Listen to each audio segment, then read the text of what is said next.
Hello, Internet, and welcome to Neon Souls. We're starting the weekend off right here today. One of the five of us has had too much to drink, and you've got the entire stream to figure out who that is.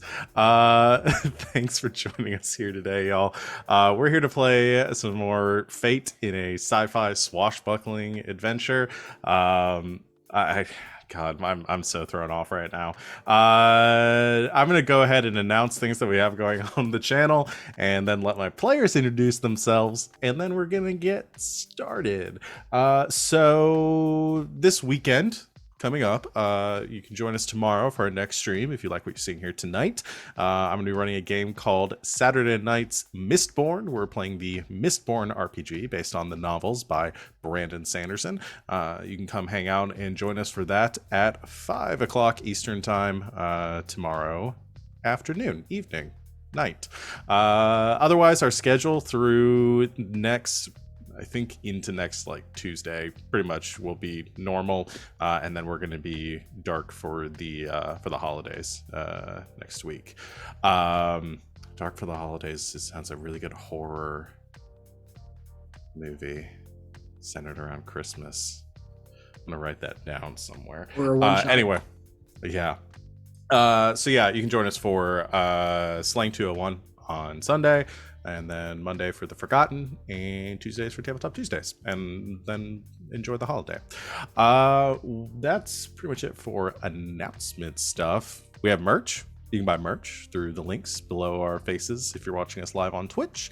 Sam's repping some merch right now, and if you are watching us on YouTube some point in the future, head over to our Twitch page, check out whatever we're doing right now, and buy whatever merch we have in the store. It would make a great holiday gift. I don't know what the shipping speeds are through Stream or vendor. I forgot what they're called. Stream Elements. Yeah, I don't know what the shipping speeds Pretty are in good. the market. Wouldn't bank on it. Wouldn't bank on getting here, but if you need a late holiday gift, there you go. Go get one. All right, I'm going to let my lovely players here introduce themselves, talk about who they are, what they do on and off this channel, and who they're playing here tonight, starting with Morgan. Hi, I'm Morgan, also known as Imaginatrix on the internet. You can find me on Instagram and Twitter where I do cosplay stuff. So if you're interested in cosplay stuff, check me out. Tonight, which is not Monday or Sunday, the other nights that I am on this channel, tonight is Friday, I am playing Clarity, who is a hacker, an eccentric hacker, to be more specific. And that's who I'm playing. I go next. Hi, I'm Savvy. I'm at Savvy Seaworth on the internets. I'm mostly on Twitter, where you can find my streaming schedule pinned to the top of my page. I'm here. I'm very distracted because my vape is broken. I'm trying to fix it. Oh no! Can't go without my vape. Well, it won't stay on. I'm here Thursdays through Mondays, either playing in games or running them. I got Slang 201 on Sundays and The Forgotten on Mondays. They are Monster of the Week and Dungeons and Dragons, respectively. And I play in other stuff too. But tonight I am playing Choke, who is the mercenary with a conscience and a busted vape. Oh, is hers busted too? It is, yes. It's a character choice I'm making. That's fair. I understand that. Hello, I am Christina Sid. You can find me on the Twitters at GreekSid, generally just talking about the shenanigans that I do on here. Let's see. I'm here Mondays, Thursdays, running a game of what we're calling Good Shadows. It's the Urban Shadows 2e Kickstarter with all of our favorites from Good Society just sort of smashed together. We had our premiere last night, and it was pretty amazing.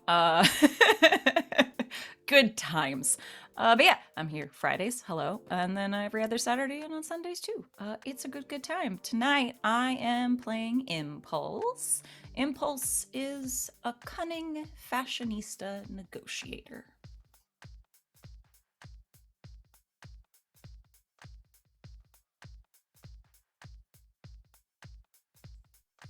Hi, I wasn't paying attention. Hi, everybody. My name is Sam. You can find me everywhere on the internet as Smackaroni on Twitter, Instagram, really wherever. I am currently here on Mondays and Fridays playing in The Forgotten and Neon Souls, respectively. Tonight, I am playing Chance, who is a fragmented, bumbling biologist who recently got a boyfriend, and it's really cute. And my name is Val. You can find me at the Crack of the Ground on Twitter and Twitch. I'm here Thursdays through Mondays playing and running games. Other than this one, I run 2 games on Saturday. Saturday Mistborn, which I already referenced, and Saturday Night's Star Power, which we had a makeup session for on Wednesday, this previous Wednesday. That'll be going on YouTube soon, and then you'll have to join us back for that in the new year. Otherwise, I'm facilitating crime here tonight. Y'all ready to get started? Okay. Previously on Neon Souls, you reconnected with an old friend, Apollo, the prophetic leader of the Magna Terra. Apollo explained that while they share a name and a similar face, he is not, in fact, the true hacker organization leader that you knew and grew to love and then killed when you destroyed the Prime Apollo's server backup. Apollo Rising was separated from the backup and freed from Apollo Prime's control. His apparent temporary death and subsequent resurrection, landing him in his current position. You made a deal with him. Access to the Magnetary Sanctuary, which you were investigating for radioactive signals. I lost my space on if Clarity repaired his backup systems. You did so with some safety measures put in place and were given the tour, on which you saw the source of the radiation that you had been tracing from the piece of 8 that you had acquired, a massive radiation well originating at the core of this asteroid. You also learned that the Magneterra was planning a crewed expedition of the core as their remote observations had failed. Being who you are, you volunteered to take on the expedition, which was set to depart the next day. You voluntold Zane that he would be joining you, and capped the night off by Clarity pulling Zane to her room, Impulse breaking in Alco's new bed, Chance getting wet and wild with Phoebus, and Choke pumping the brakes with Yule before inspecting Swin's cargo. And that's where we pick up tonight. Why am I the only one that got a nasty boy one? Wait, I think got they a were nasty boy they one. were all kind all of got nasty some boy. pretty nasty euphemisms, I would say. That was a lot. Are you proud of all of those? I'm very proud of all this. Like I said, I got very unhinged at the end of writing that recap. And I think I will admit, I think they got worse as I wrote them. So, To be fair, all Clarity did was pull Zane to her room. Nothing happened. yeah, no, and that's all I put there. You were very clear about that. So, Yeah. anyway, that's where we're picking up here tonight. Or I guess the next day. We're gonna cut through everything that happened the night before. We have to RP all of it. I assumed we were just going to spend this session going through all of it in excruciating detail. Yeah.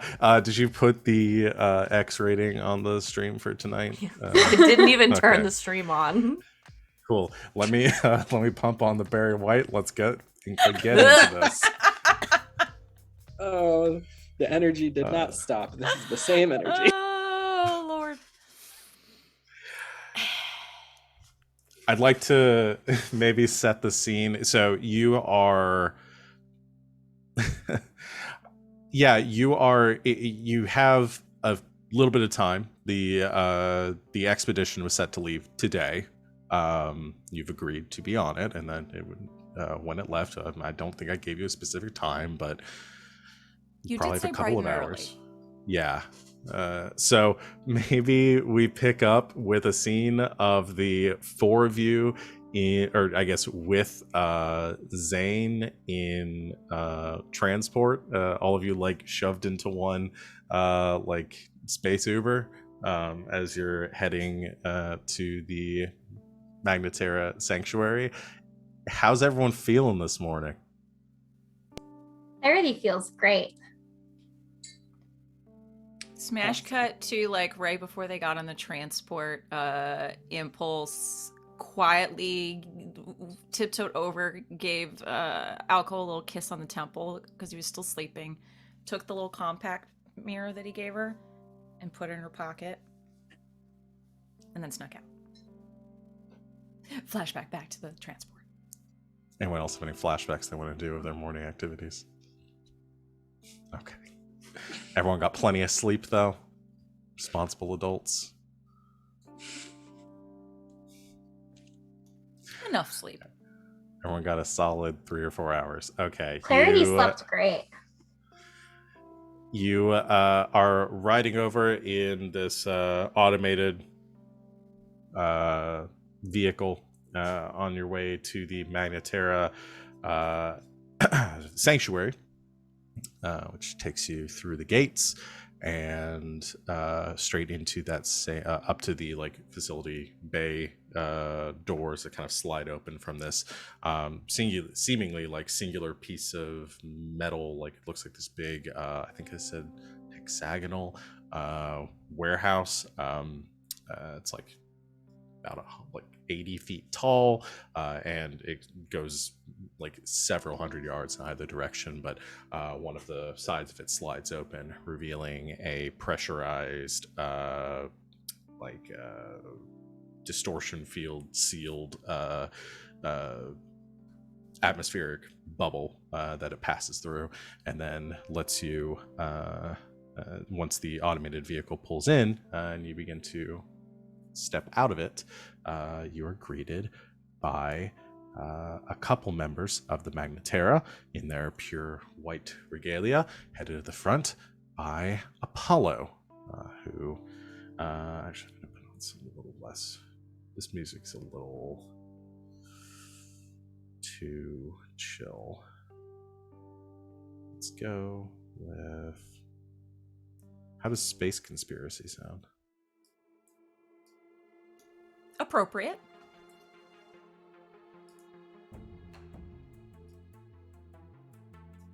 I like this one. Yeah.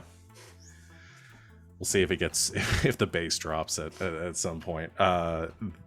He walks up to the 5 of you and says, "Good morning, everyone." Debatable, but hello. How are we all feeling? No backing out yet? I have some of my acolytes on standby, should you decide that you don't want to see this through. I don't think it'll be a problem. Trying to scare us off? Well, you are about to head into a unexplored field of unstudied radiation. Darling, I've been to Fashion Week. I'll be fine. Right. I did hear that was pretty brutal back on Earth once they started the ritual sacrifices to kick the week off. And we'll get into that. Being a religious person yourself, you shouldn't judge, just saying. I don't know. I don't think we've done anything far as bad as fuck, I forgot the name of the group. Damn it, the joke isn't gonna work. Is it Mark Anthony? No, what's the name of the... Mark Anthony's a musician. Ralph Lauren. Yeah, I was thinking Ralph Lauren. Let's go with Ralph Lauren. Okay. Blah blah blah, joke ruined. All right. He says,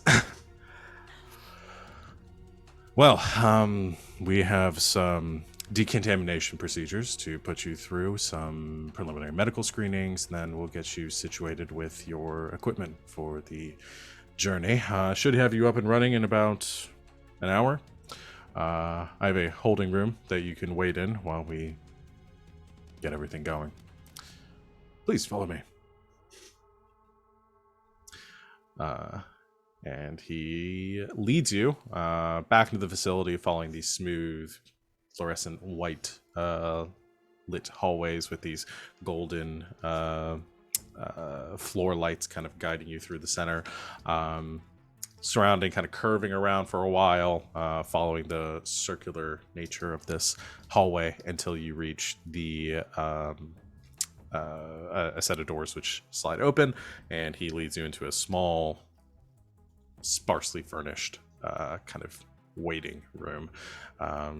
There is some, I'll say they already had some suits ready. There's some like, I guess, radiation resistant, like bio suits that are in little containers lining the wall there, 5 in total. I think they're white. They would definitely be white with gold accents on them because that's all they do here. But they're like form-fitting, and then they all have a separate helmet that that goes on them. But he leads you in and then says, "You can prepare. There's rooms if you need privacy to change. Let me know if there's anything else. Amy will be waiting in the hallway here, and if you need anything, you can ask her. She'll be back in about 30 minutes.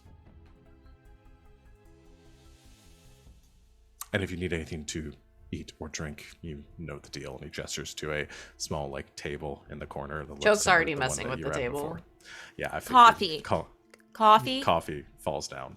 Coffee. She says coffee like 4 times. You have like 4 coffee cups descend from the ceiling. She starts drinking all of them. All right, and he leaves, and you are alone in here, the 5 of you. If there's anything you want to discuss, plan, prepare before you go, and if there's anything like retroactively you want to say you prepared for, things that you brought with you, we can do that too. I just want to get us to this point at least. I'm gonna say Chance brought as much of his like scientific equipment as he could fit on his body. That's fair.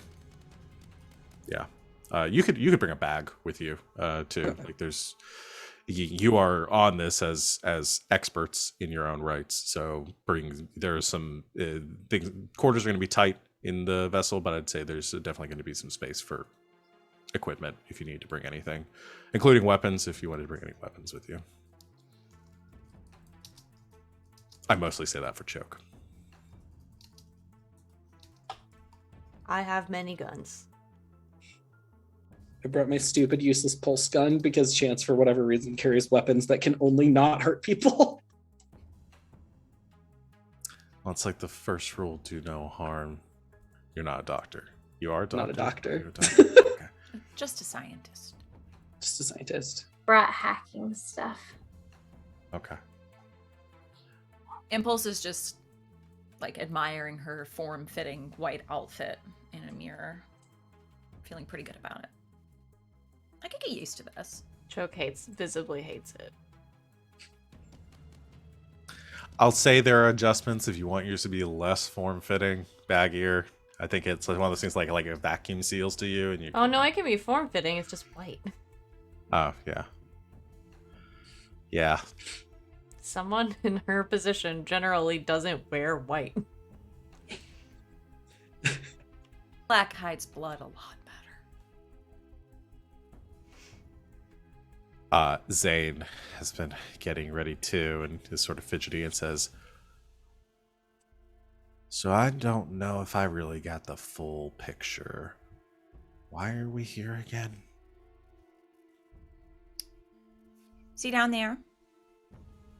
All the crackly, scary energy, radiation stuff. Kind of, let's say, like a little port window in the wall, and he looks out. Yep, I see it. Yeah, so they don't know whether that's just been like in there the whole time, or if whoever was here before put it in there. But either way, they didn't dig the hole. The hole was just like here. Not to mention, every single piece of technology that goes down there is lost. They don't have any communication that returns. So you've got to send something organic. Are you sure that it's a good idea for us to go down there then? Like, what if we're lost? Oh no, absolutely not. Like, that's why we're wearing like radiation suits and stuff. I'm going to try to get in and out as quickly as possible. Yeah, but what about the whole lost thing? Well, it's lost because the radiation presumably is interfering with the, electronics and everything. You can't get any readings if you don't have someone to read the readings. Listen, our brains are kind of electronic. Like they send electrical impulses and stuff. They What send if the electrical radiation impulses, but they're messes not- with that? That's why we're wearing radiation No suits. one was this concerned yesterday when I was concerned. Well, again, the electronic pulses in your brain. Yeah, are and going now a we're all much suited shorter up, distance and than we're- like from a probe all the way up to like the station. So Now we're like actually doing it, which I didn't think we'd get this far, to be fair. So like Wait, did you think we'd all be murdered in the night? Like what? I don't know. I guess I just figured we'd find someone else to do this for us. I said I was going down there one way or another when we came here.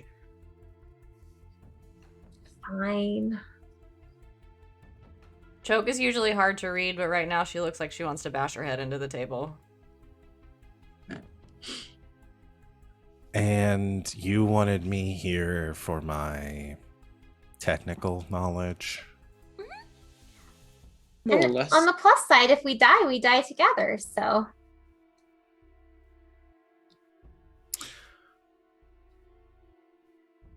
She bashes her head against the table again. Yeah, that would be great. The dying. Zany, you don't have to lie about that. That was not great. No. All right. Zane moves over the table and just says, vodka? And a glass of vodka comes down. He begins to drink that. I'm not driving, right? No. Cool. Starts And to Zane, drink if it makes you feel any better, I don't think we'd die. I just think that our particles would be scattered and reorganized into something completely different. We'd still be alive, just as not ourselves. Why would what? You know what? How is that better? that is How? encouraging. I mean, I've always wanted to live my life as a fish. I think so, I like, liked you if I could better when become you a were fish. new and afraid to talk to us.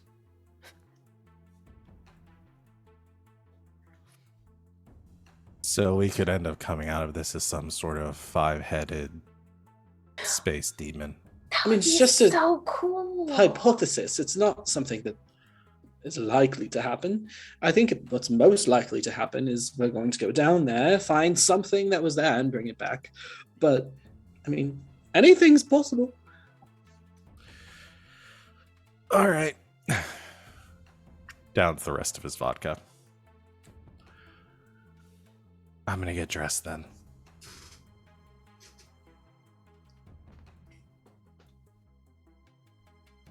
Any other conversations before Apollo returns? I would like to know who. So I know Chance has science materials, Clarity has hacking supplies, Choke has guns, lots Gun. of guns. Gun? Several gun. Many gun. Okay, a flock of guns. A murder of Oh, fuck. guns. A murder of guns. Hey. Impulse has a mirror.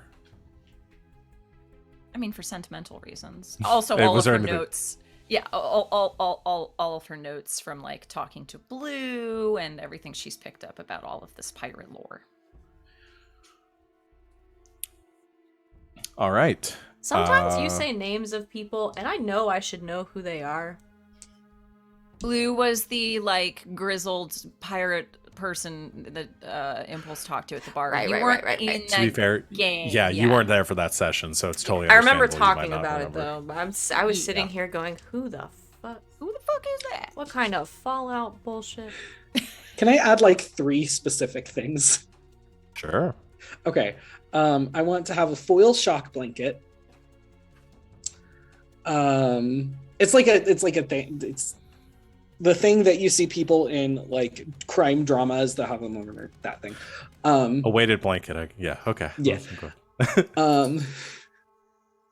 But it's made of metal, and that's important. Okay. It's foil. I want to have. Oh God, I had it in my brain. Rope, but like regular rope. Like nylon rope. Mm-hmm. Okay. And a cooler of ice. None of these are related to anything. I just want to have all three of them because I think there could be multiple uses for them.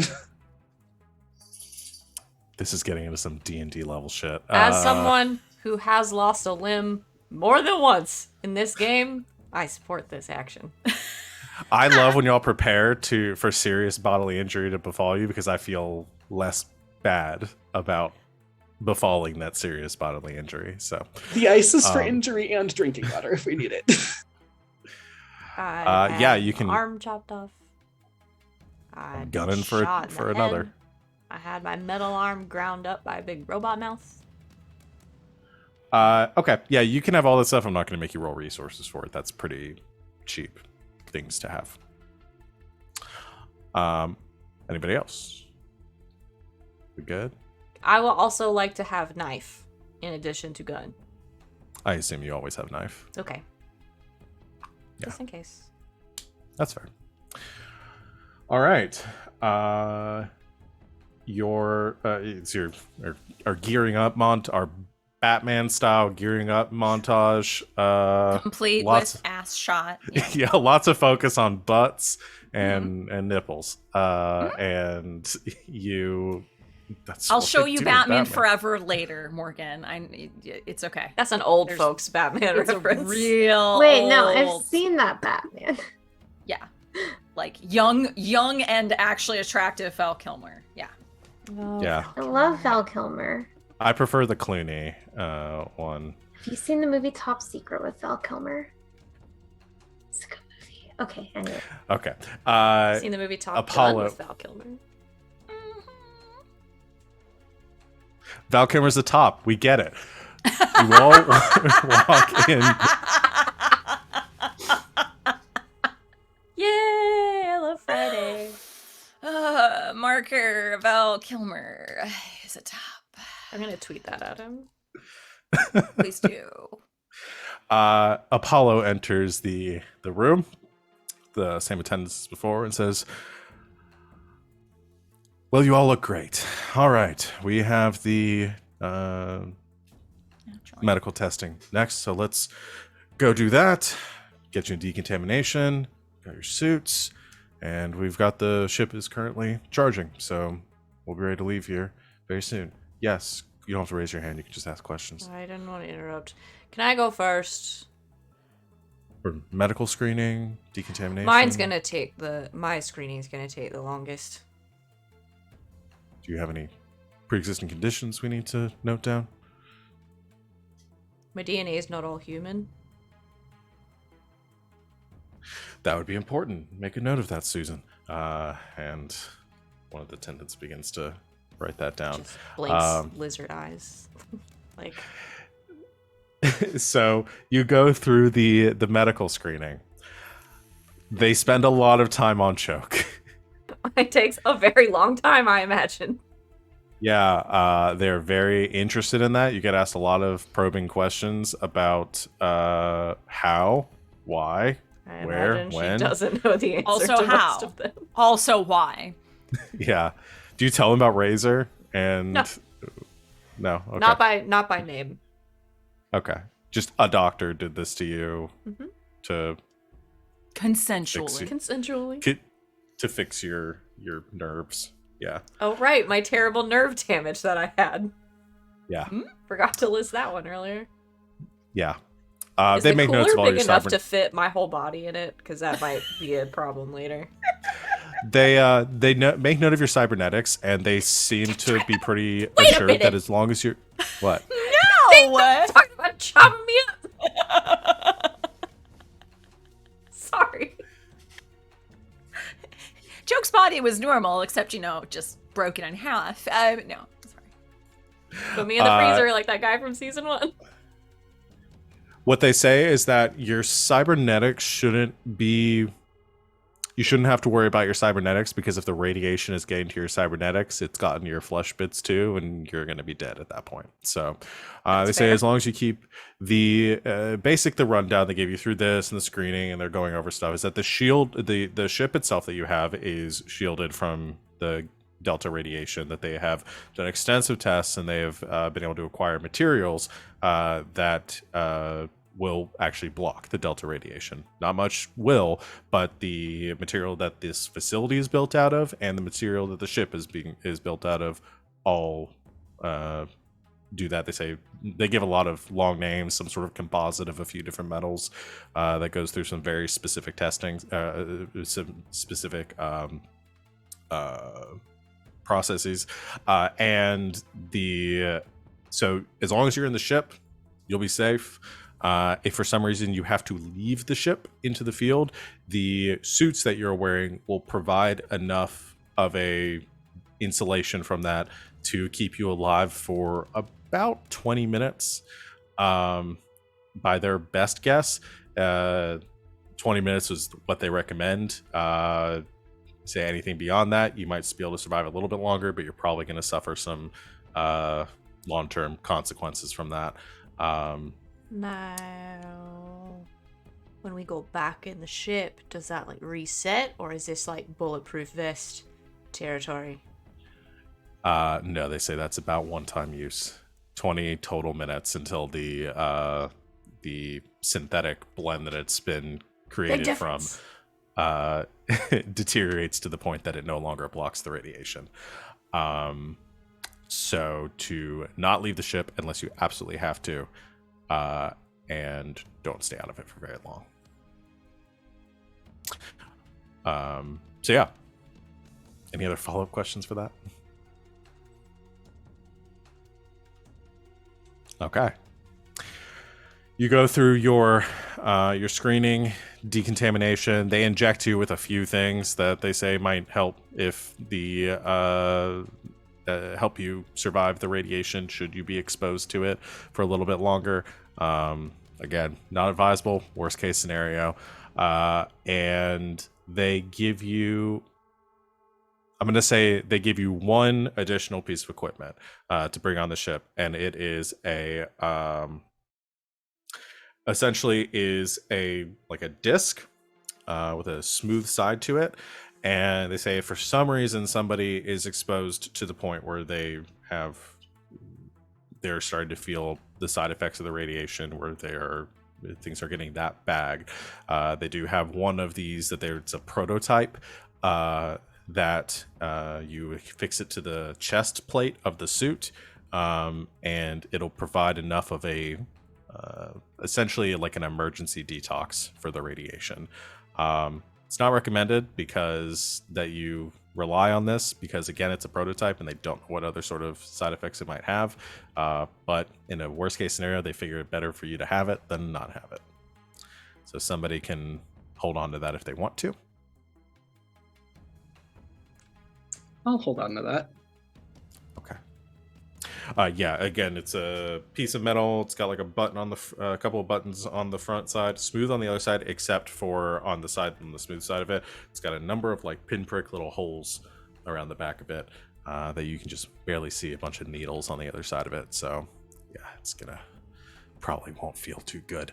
Yeah, that's about it. They take you through that, and then they take you to the ship, which is much sleeker and smaller than the Little Scarlet. It's this beautiful piece of like cutting edge technology made from that same silvery metal that you have noticed that the facility seems to be made from on the outside.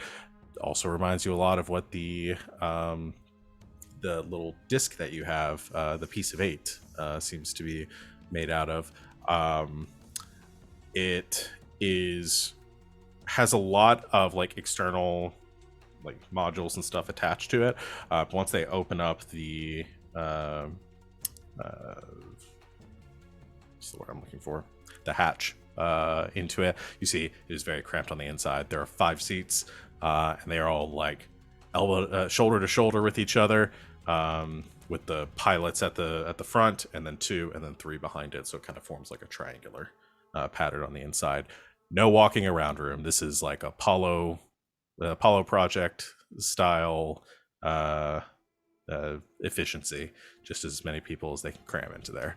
So you go through all that. I think who's piloting again? Choke. Choke. Apollo looks at you. All right. Wait, what is Susan? Choke's pilot thing? What level skill is it? I think it's a +2. Okay, You're mine gonna is change, +2 or you're as gonna well, change so. it up, and I'm gonna tell you you can get. Less Oh than yeah, I that. didn't do that. Oh yeah. Did you? You can go ahead and It's do a it. +3 now. Okay. Okay. Cool. So I have it in my notes here, but not on my sheet. Apollo says, "All right, Susan will give you the crash course for this. Let you know." Maybe use a different phrase, considering we're about to get on a ship. Good thought. She'll give you the instructions. And Susan steps forward and says, all right. So you adjust her glasses. So the ship here does have some basic autopilot, but most of it's going to be manual. We didn't feel confident in having a fully automated piloting system with the issues that we've seen with electronics. Don't want to rely on it, so it's kind of old tech. So it's you can go through here. It's the console. Those are your readouts on the right there. I've got a diagram here for your startup sequence here on the left. Venting, in case you need that. There is a small habitat or a atmospheric regulator. We have that at the core of the ship, which should hopefully filter out any radiation. But you're on a circulatory atmospheric regulator, so you're not getting any atmosphere pulled in or filtered from the outside, obviously. So that's all that. Here is your manual. Hands it to you, Choke, and it is a thick piece of literature. Said, I see the look. Don't need to read through it. I'm giving it to you in case something comes up. There's a cheat sheet on the front for what you might need. It's gonna, if you have flown anything old school, I think you're gonna be fine here. But due to the heavy shielding that we have on it, you're gonna find might chug a little bit. It's not gonna be the quickest bird in the sky. So don't cut any tight corners. Sure. All right. No defense systems on the ship. Didn't have any space to put any weapons or anything. Not that you'll probably need them. I can't imagine anything being alive down there. So, be wary of that too. There is, if through that door pointing to the back part of the ship, there is a airlock here. That'll bring you out through a topside access to the ship. So for any reason you're not able to exit through the sides, go at the top too. Sound good? Seatbelts, all that. All right. We didn't name it. Has a long alphanumeric designation. I suppose y'all are the first ones flying it, so if you want to... The Silver Surfer. I'm pretty sure that's trademarked. No, it's not. I checked. Is that what the rest of you want to go with?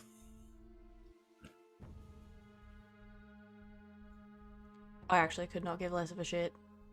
All right. Silver Surfer it is. Writes it down. It's spray painted on the side. All right. Anything else before you get going? What the hell is this metal?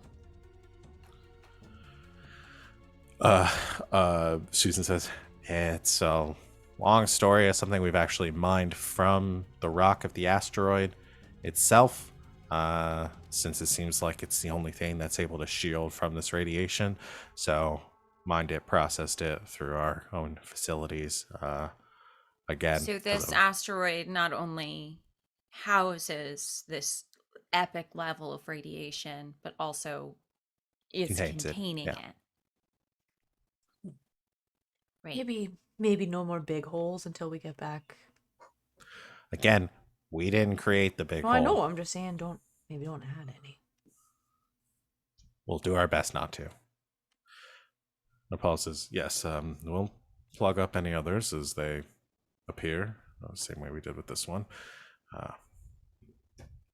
Like I said before, we are dedicated to protecting the people of Reclamation and anywhere else from this radiation source. So,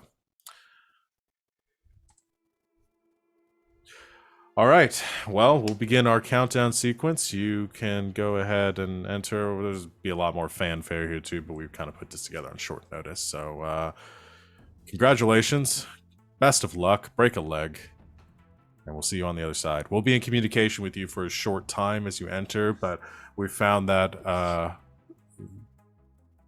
after about 10 minutes, we're going to lose all contact with you. So there are cameras on the ships and embedded into your suits to hopefully gather information. It can't be transmitted, so we won't see whatever it is you saw until you come back. So please come back. That's the plan. All right. Susan, initiate countdown sequence. Good luck. Buckle up, and we'll see you on the other side. And hits the hatch, and all of you head inside. Buckle up in your seats. And the hatch closes and seals behind you, the whole compartment pressurizing around you as it seals. Zane says, well, I'm feeling very good about this now, definitely. Very good. You can go home if you want. Seems like too late for that now. I mean, we haven't left yet. They just closed it. Countdown initiating in T-minus 60, 59, and it begins to count down. Yeah, I don't think they're really gonna I think they're pretty gung-ho on getting us out of here at this point. So, yeah, no, I'm good. I'm good. Justice helmet. Seatbelts. Impulse pulls the compact out of her pocket. Does the metal look similar at all to this other metal on the meteor?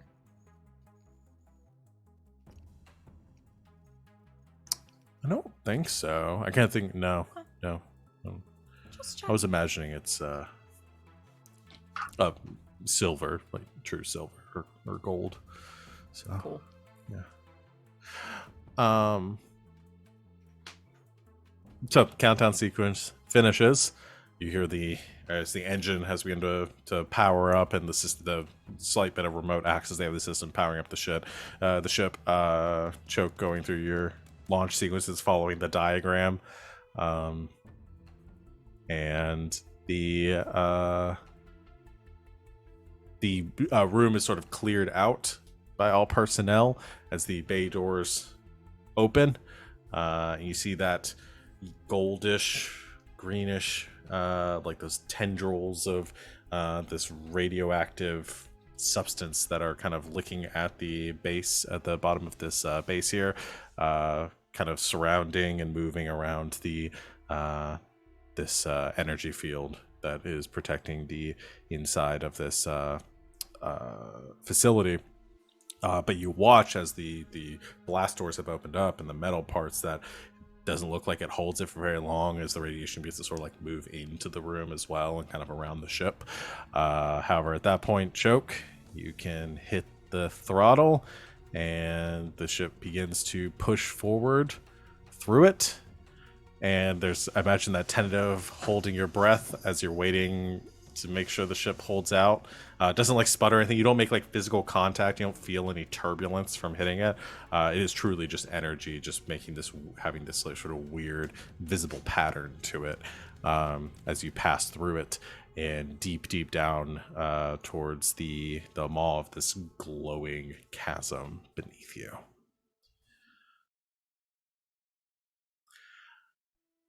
Is this officially the stupidest thing we've ever done?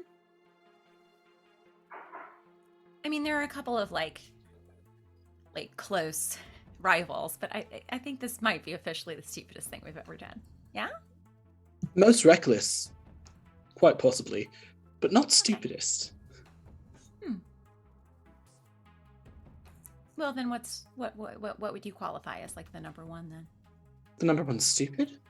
Uh-huh. Well, I haven't been here for everything, but well, just I that was you've here witnessed. when I've been here. Probably just getting involved with IDAs in general was stupid. Yeah. I mean, we didn't do it on purpose. Does anybody do anything stupid on purpose? Oh, yes. I've done many stupid things on purpose. They were fun at the time. That's a fair point.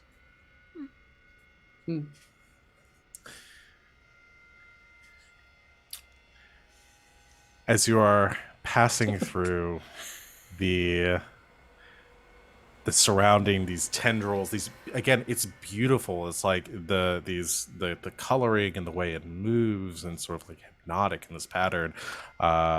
This radiation moves around you, clearly as beautiful and captivating as it is deadly. And I imagine there's this claustrophobic feeling of the five of you crammed into this ship as you are moving through this tunnel around you deeper into this asteroid, and you hear over the radio, and it's starting to get a bit staticky as you hear Apollo coming through and says, "Readings look good, and I expect that contact shortly. Please be careful. We will try to your vitals as much as possible.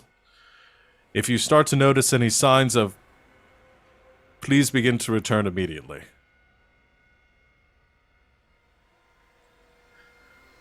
And then it gets very staticky, and then it cuts out. I missed a lot of that, but I can probably like fill in the blanks a little. So if we all start feeling like we need to like vomit up our intestines, probably a good sign to go back, right? If we feel like burning sensations or melty skin, things like that. Melty skin, like that's gonna be first. No, that would be third or fourth. Oh, okay.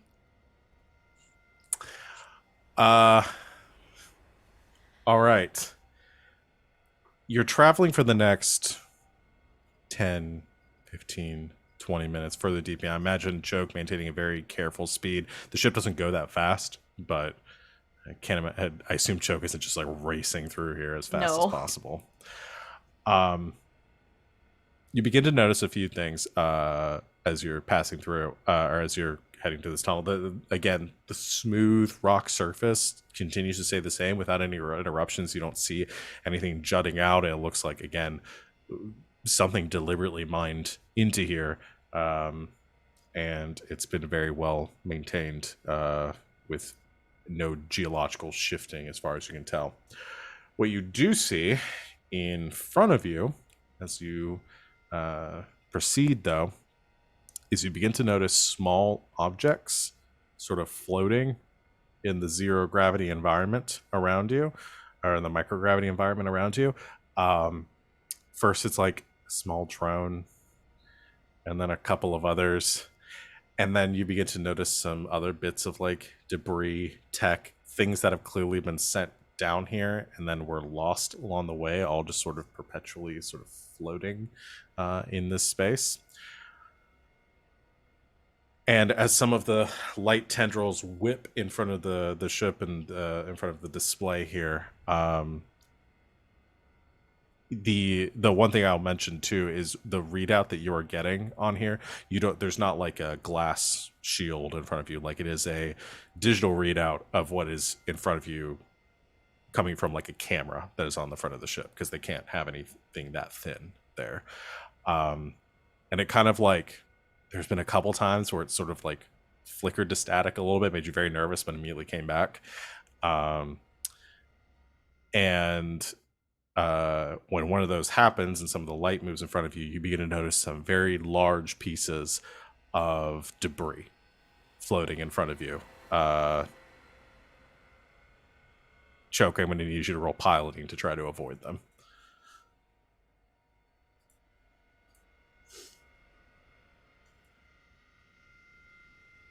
Difficulty I'm setting for this is not extremely high. I'm going to put it at a 2.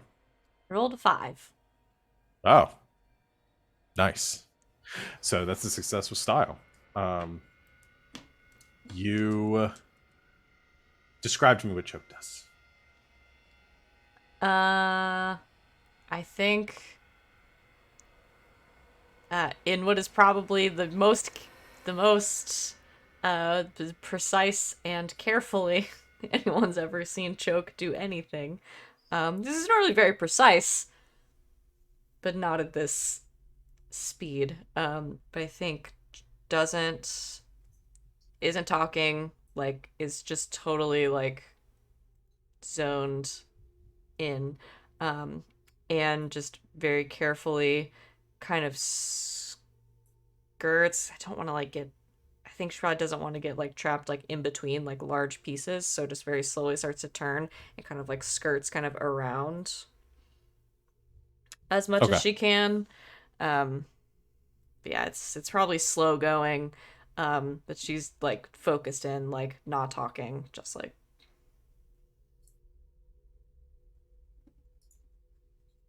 Okay.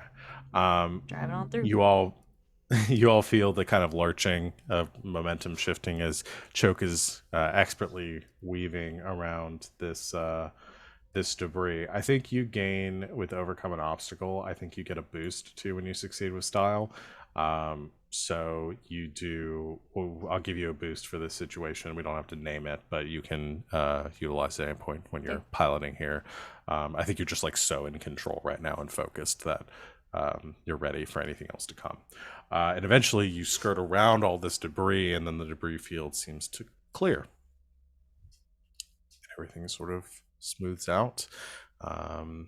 Seems like that was the extent that anything that the Magnetara had been able to send down here. That was about as far as it got before it puttered out. And Choke is gonna note that to everyone else, assuming they're not just like sitting there watching the readout, because that could get pretty boring. Yeah. We'll just kind of say something, I think probably quietly, about like it being the farthest anything's gotten.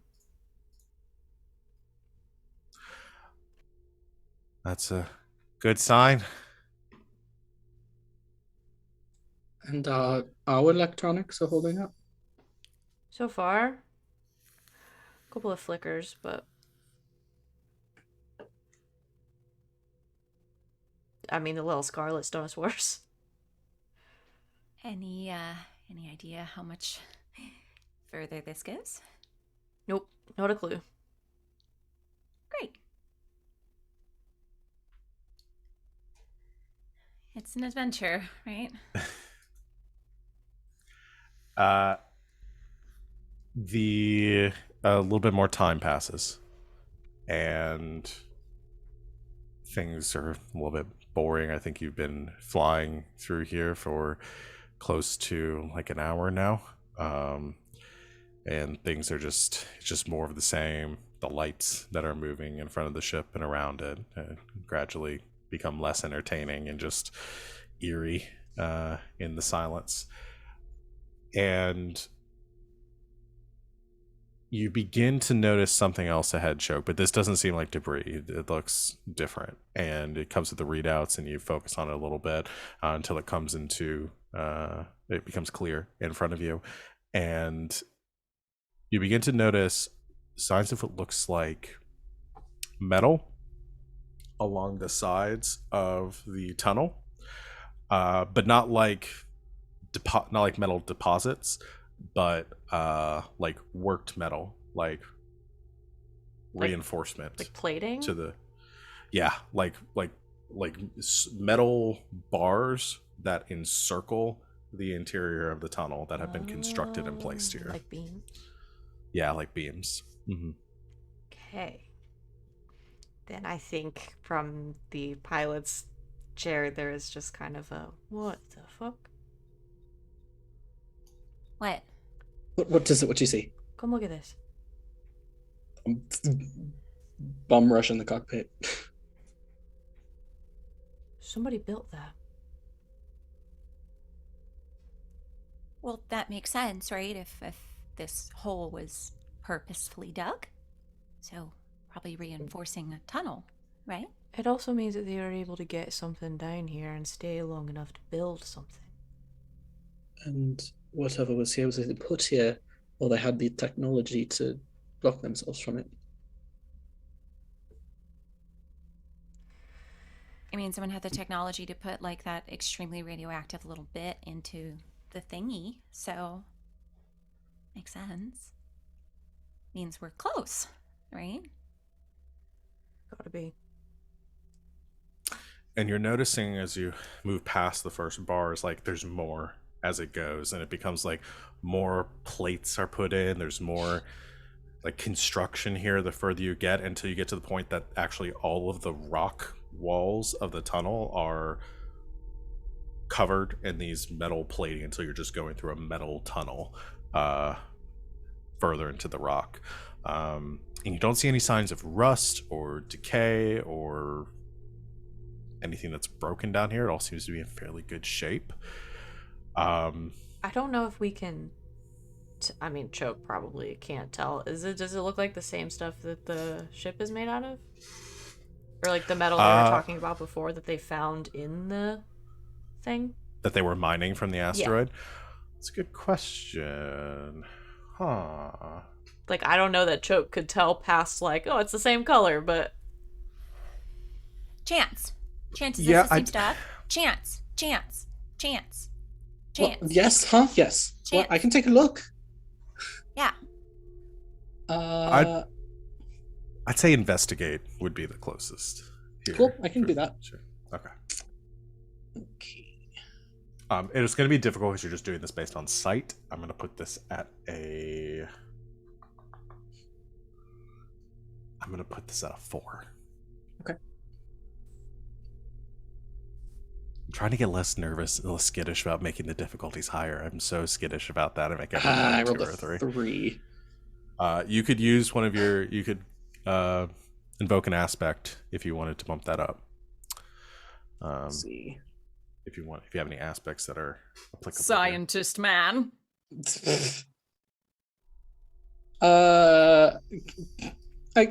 My high concept is biologist. I actually don't have any aspects that like really would help, believe it or not. Yeah. Do we have any aspects on the table right now? You know what? I can't. Okay, there's so many sheets in the table.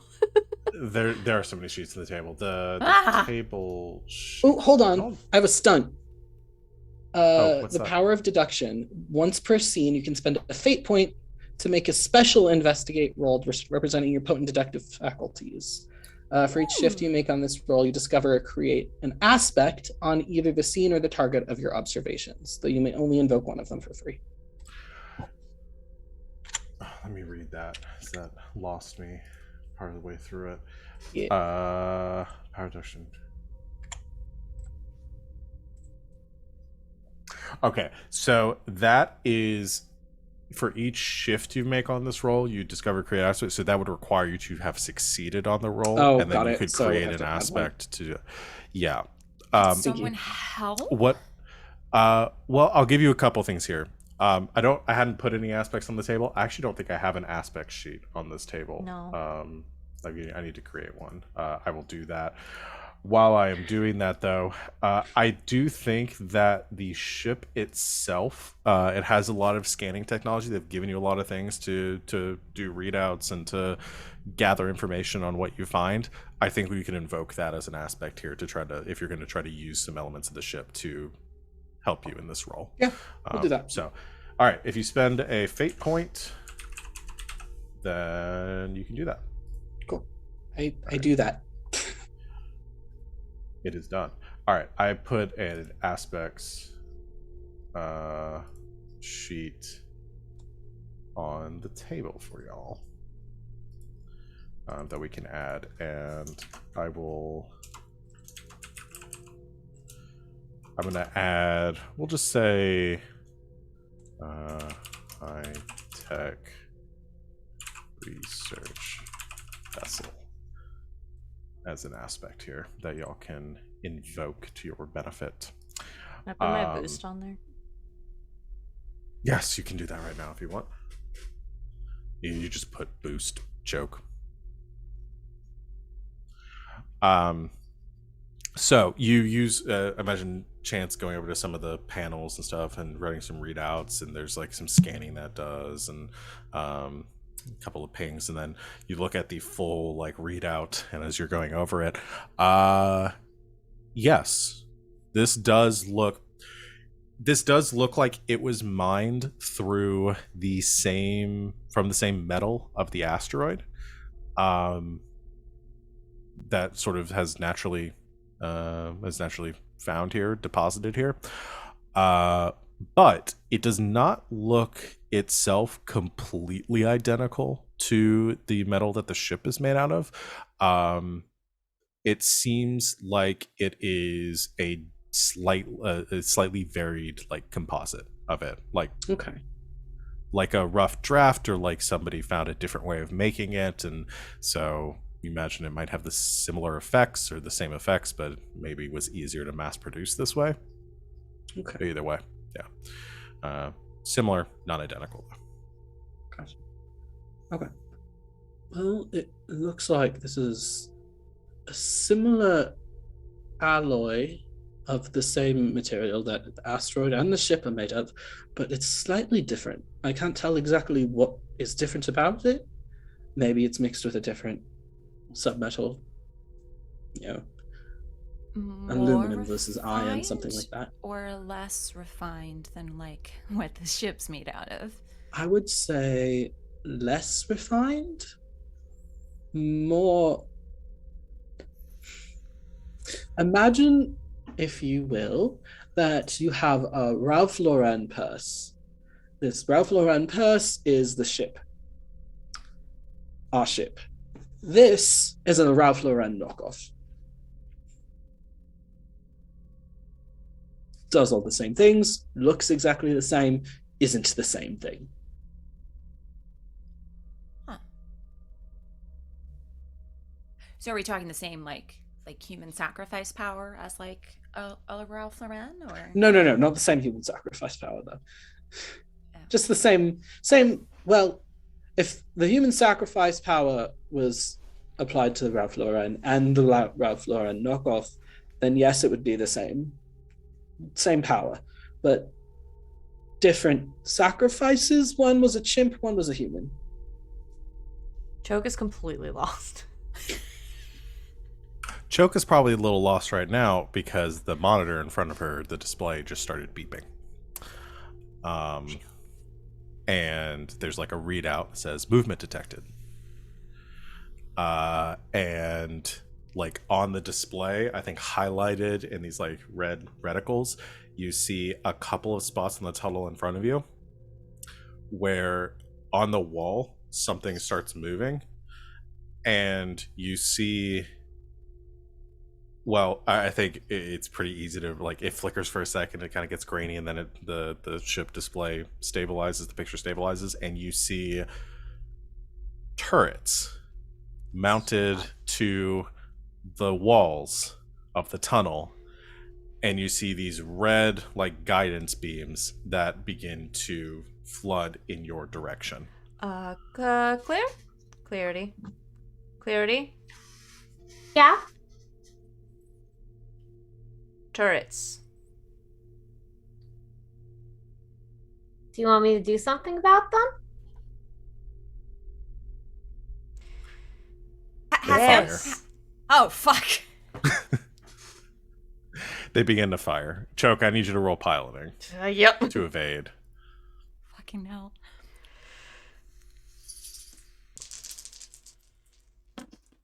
Oh, I've done so badly.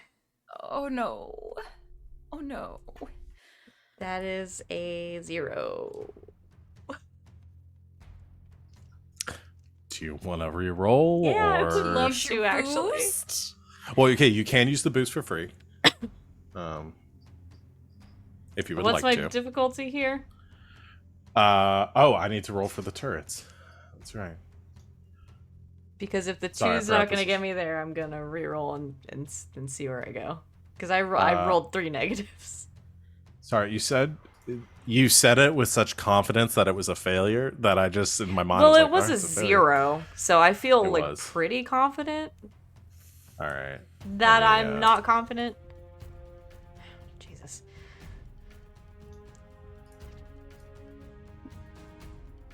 That is. Hey. That's also a 0. Okay. Maybe I'm So- thinking we might want to succeed on this whole roll though. Maybe that yeah, that's the boost will help question. you. If it's a tie, you're not going to take damage, but it is going to be a It's gonna be some consequences. yeah. There will be some consequences. Maybe I would. Boost. Can I use Boost. the piloting boost, please, to make it a 2? Yes, you can. You so Is that a?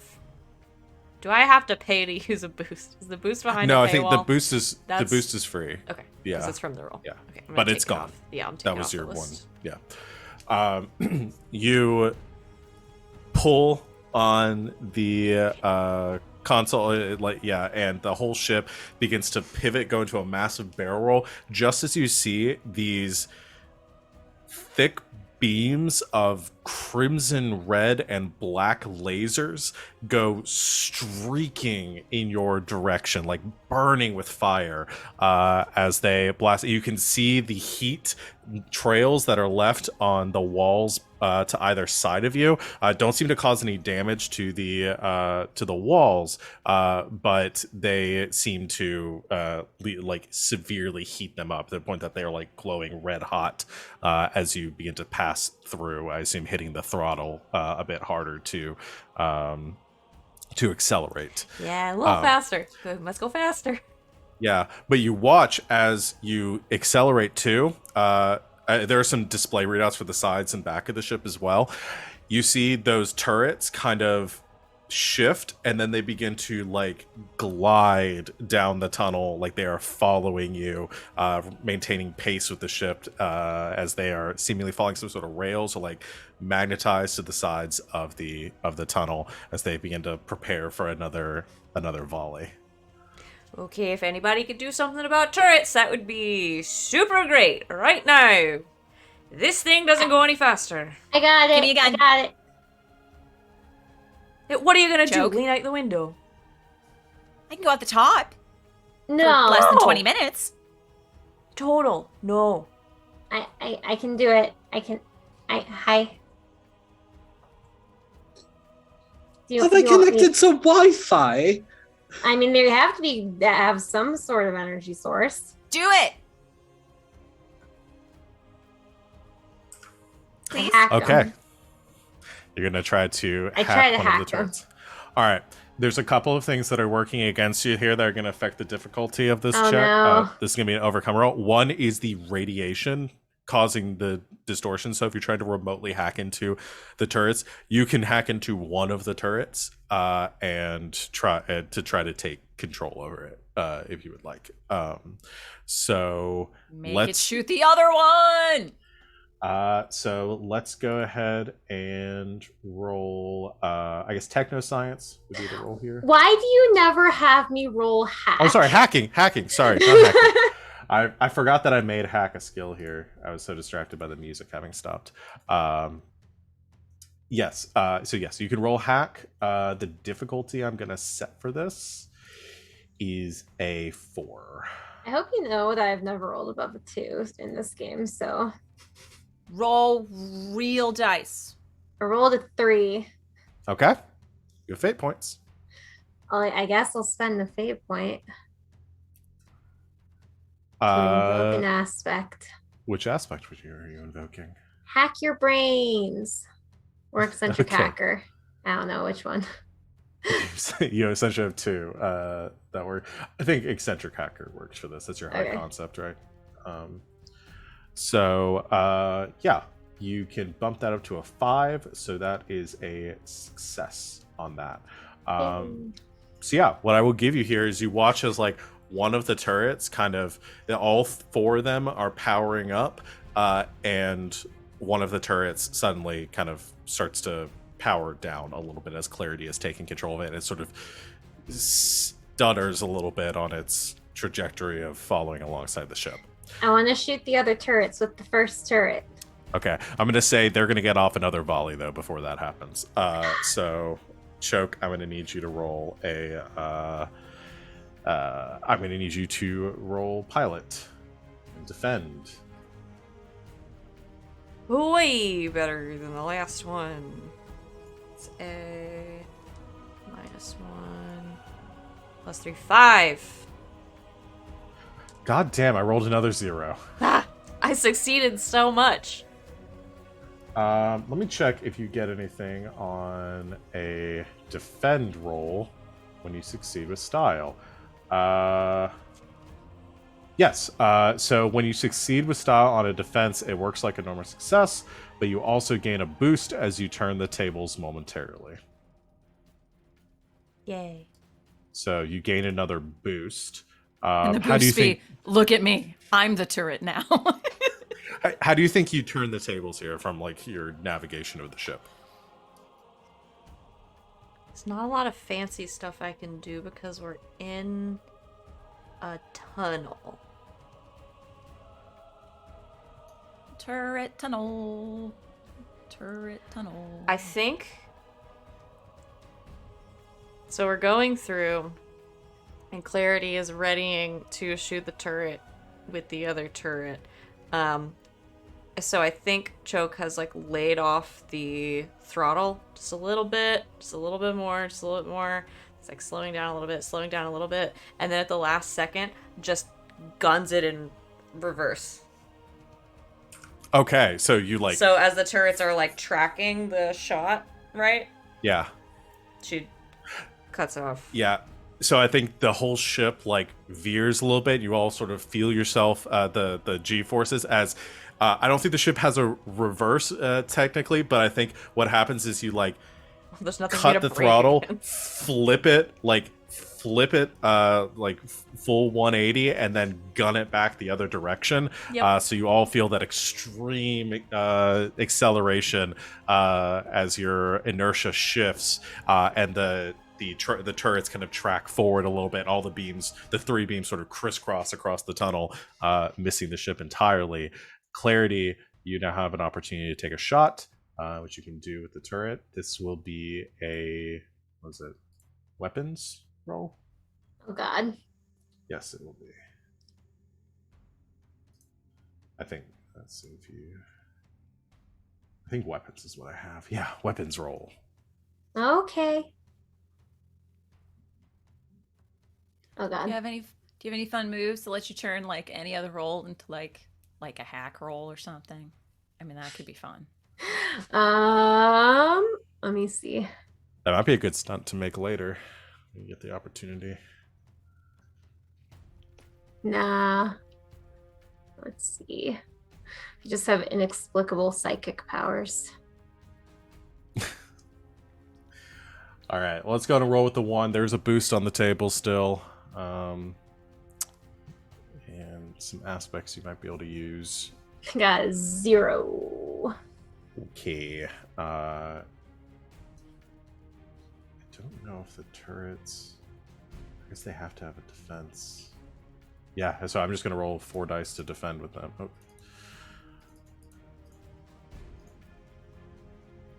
I also rolled a 0, so that's a tie. So if you boost it, you can succeed. Do I boost it? So you can either spend, and you can either use the boost that Choke has on the table, or if you want to leave that for her piloting roll, you could spend a fate point to invoke one of your hacking skills if you want. I'm down to 1 fate point. Use the boost because I've still got all my fate points. Okay, I'll use the boost. Okay, so Choke, fires in reverse, giving you a clear shot, and you all watch as one of the turrets, there's 3 beams firing crisscross, one fires late, striking the turret on the other side of the tunnel, and it explodes in like a shower of sparks and metals, leaving just 2 of the turrets remaining. At which point they begin to they track forward and then back to follow the ship as now you're heading back the other way on the tunnel. I'm gonna turn again and gun it. God, everybody's gonna get so sick. All right. Another piloting roll, and again, chance and impulse. If there's something you can think of that you want to chip in here, you're free to do that too. I can do an inspirational speech. Okay. Demagoguery. I guess she's just screaming it. Yes, this is what you are made for. Yes, you are a goddess. Yes.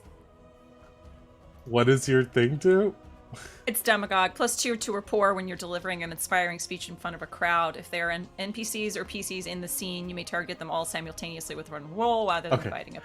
So you want to try to create an advantage through your inspiring speech for joke. Okay, let's do that first then. So or go for ahead everyone, and roll. I guess. Like everyone could have this because I can target everyone simultaneously. It'll create an aspect that people could invoke to, and we might get some free invokes depending on how well you roll. I'm going to set the difficulty for this. You're inspiring people. I imagine, do y'all feel like you're more easily inspired by Impulse now that you've been with her long enough, or it's harder for her to inspire you? I think it's, honestly, I don't know, from Choke's perspective, I think it's easier because at this point Choke knows that she's not full of shit. Yeah. Or you know when she's full of shit. At least. Choke knows when, we know when she's full of shit. That's one of those things when she means it, I think it hits. Okay. I'm gonna set the difficulty for this at a 2.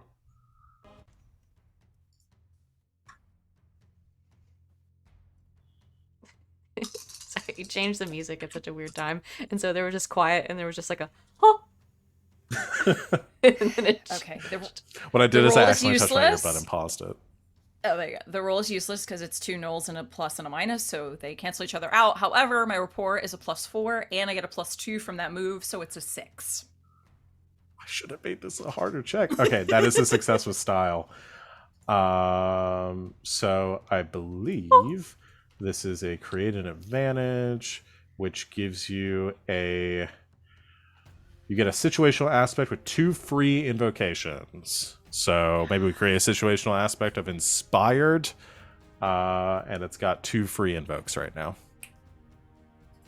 And I could make that more of them because I have another move called best foot forward, twice per session. You may upgrade. Oh, that's a boost. Never mind. Okay. Well, we've got 2 of them then. All right, I'm putting inspired with 2 free invokes on the sheet. Before I have choke roll chance, is there anything you can think of that you want to do right now? Want to jump out of the ship and start hitting them? No. I don't want to do that.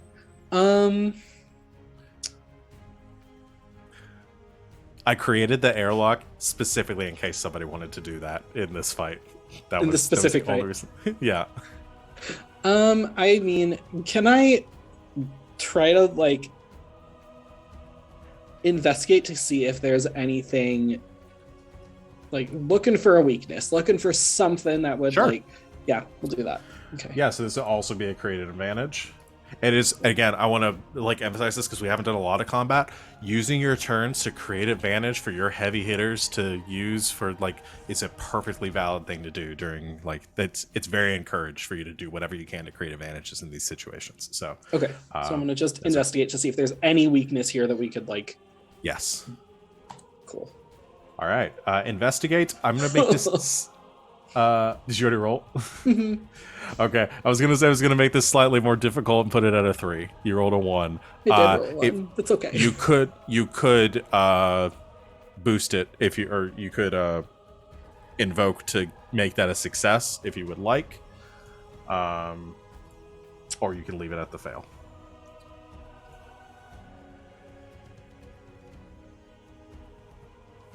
I'll boost it. Okay, so you can spend a fate point.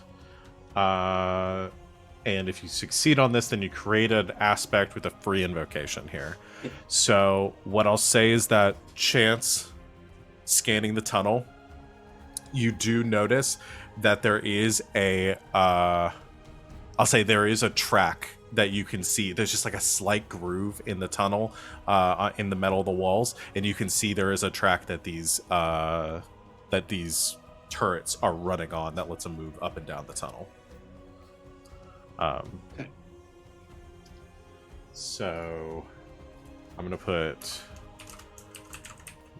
weak point with 1 free. How does Chance tell the group about this? He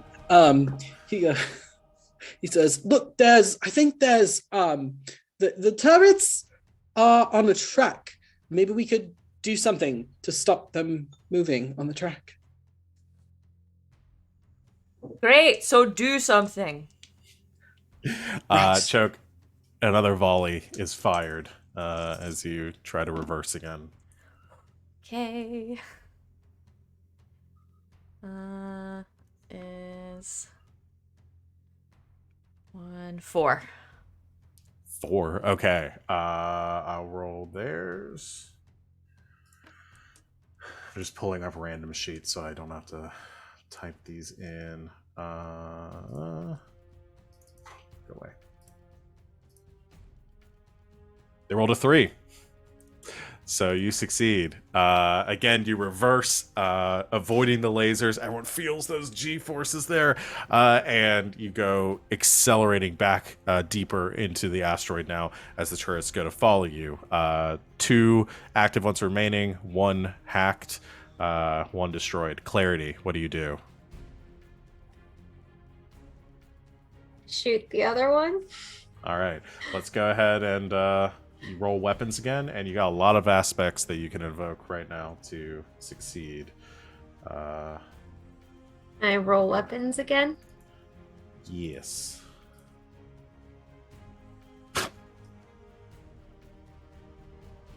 Wow, Rolled a 1, bud. I rolled a -4. Yeah! I rolled negatives on all 4 dice. It's just a straight roll Oh, for the yeah. turrets. How is that even possible? Amazing.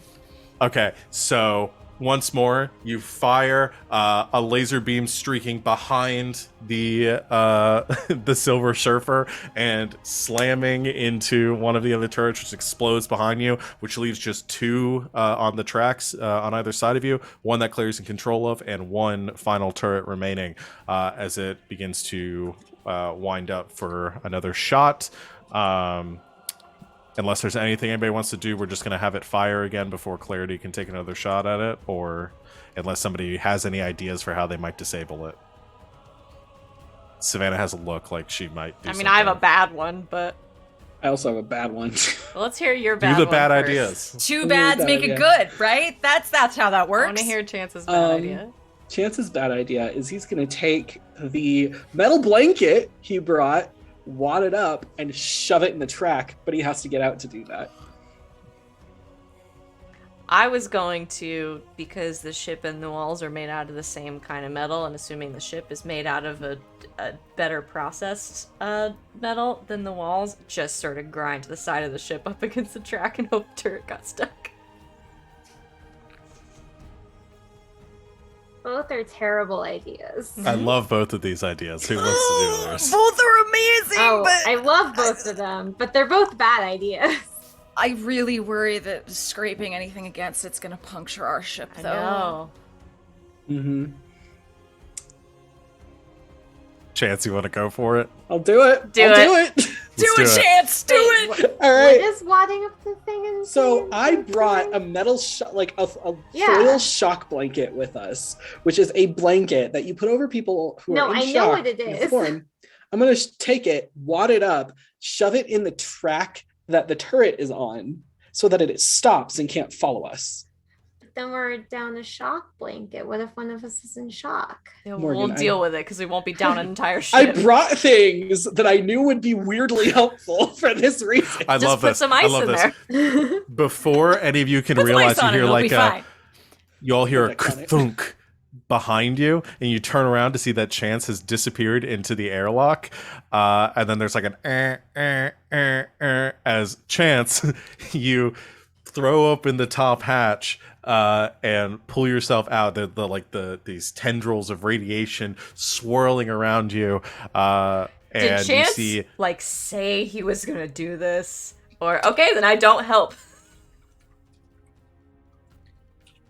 I will give you that you guys have comms in your short range comms on your helmets if you would like to communicate. Yell at me Chance, about what it. the fuck? I'm doing something. What? What are you Help. doing? Helping! You know what? That's on me. I set the bar too low. So you're flying through, kind of weaving in and out of the center of this tunnel, trying to avoid the laser blast. Are you doing anything to anchor yourself to the ship before you try to jump over towards the wall? Yes, I tied the rope to myself and the ship that I brought. That's 2 out of your 3 items. Yeah, but like I still have the rope. I'm so happy All right, for Chance, using them. I think what I'm gonna have you roll here is. Can I roll Planetary Survival? This is good because don't you have a gun? I have a pulse gun. You do. This is better. Keep doing this plan. Keep going. This is very reminiscent of season 1 us breaking into a government facility, stealing a corpse, and getting the tech out of their head instead of just sort of getting a piece of tech and or replicating one we already had. I was either thinking fighter athletics. You make an argument for me for planetary survival, and I might let you use it. So the skill Planetary Survival is specific to like skills that you would need to survive in a weird planetary situation. I think that because I'm doing this like outside of a ship in zero gravity where there's radiation all around me, that I think that works. In case you have trained for being on a strange planet inhabited by turrets. I brought all this weird shit with me. You know what? I'll allow it. So you're gonna roll planetary survival to attack the turret. Sweet, let's do it. Okay. Okay. It's gonna roll to defend. I don't think, unless I roll all pluses this time. I did not. That's a negative 3. That's a 4. I'm getting better. And you even have the invoke for the weak point, which will go away after the situation. You can bump it up to a 6 for free. And just do go it with style. hog wild. Let's do it. Yeah. I mean, you're already doing. Yeah, it's already with style with a 7 shift hit. We'll bump it up to a 9 shift hit as Chance goes leaping off, and you see through the display Chance like leaping off the side of the ship, balling up this has this metal ball in hand, the turret kind of catching up to slowly, and just shoves it into the wall, and which I think the inertia of that, considering the speed that you're moving it and that you hit it, Chance just starts like spinning through the air at that point, being kind of like thrown back and now pivoting, kind of swinging around the Silver Surfer. However, after a second, the turret has caught up to where that's been shoved in the track, and you just watch it kind of poop, like pop off the wall as it gets dislodged out of the track, and it goes flying off the wall and then like bounces around the tunnel a few times as it begins to get smashed to pieces. I just in the And combo. Chance was tied in, so he goes flying off, but then gets tethered. Yeah, back, he's tethered, right? so yeah. Okay. He's tethered right now, so he's kind of swinging behind the Silver Surfer. Please, no sketching on the ship. It's very dangerous. Sketching. I fixed it. Sketching? Did you guys not do that as kids? It's where you're on a skateboard and you hold onto the back of a car. Oh, okay. I did that with sledding. Yes, we did do that, but Yeah. that's not what we called it. It's called sketching. Sketching. Okay. Mm-hmm. Fixed can we it. try to reel Chance back in, I guess? Did you close the top the top hatch when you came out, or did you tie it to the top hatch? I tied Where- it to like a handle on the inside of the ship and closed Okay. the door. So it's like, Okay, yeah. it's in there. Okay.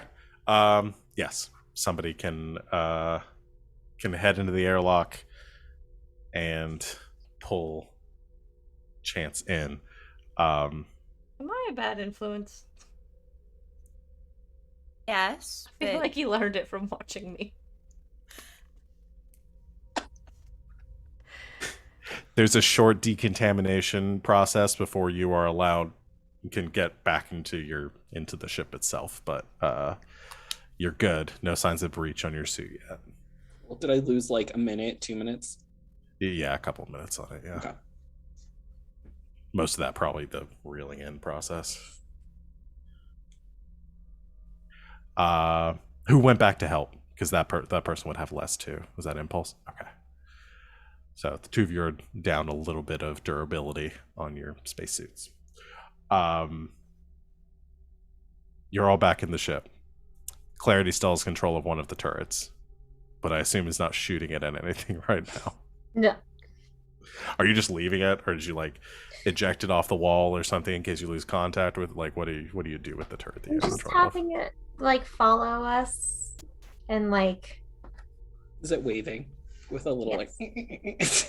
yep, it's bopping. Perfect. This was a triumph. Yep.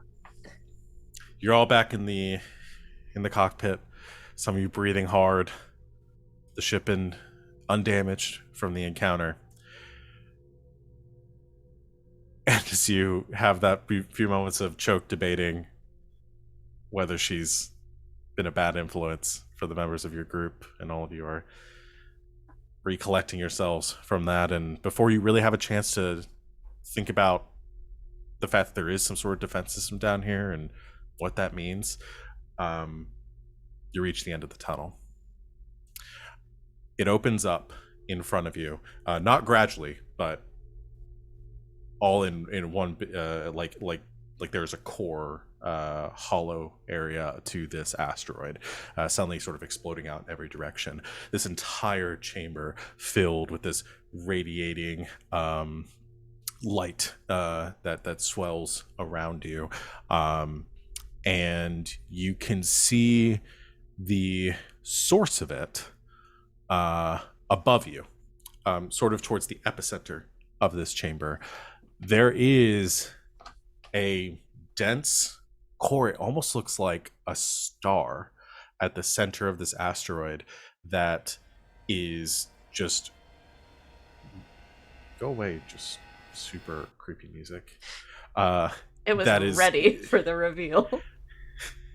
with these just thousands of tendrils of this radiation exploding and wrapping off of it and weaving in this intricate pattern through the inside of this sphere.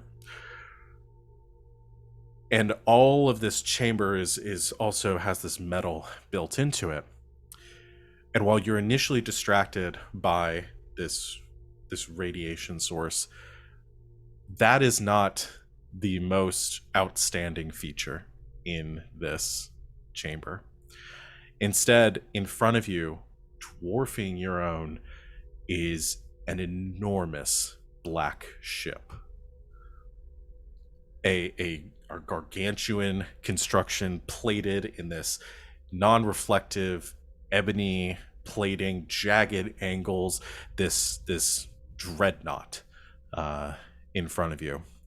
And your lights reflect off of a single word that is written across the hull, which reads, vengeance.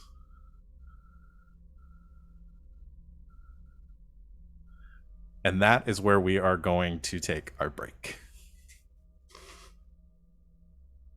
Not me over here just making alien jokes to myself.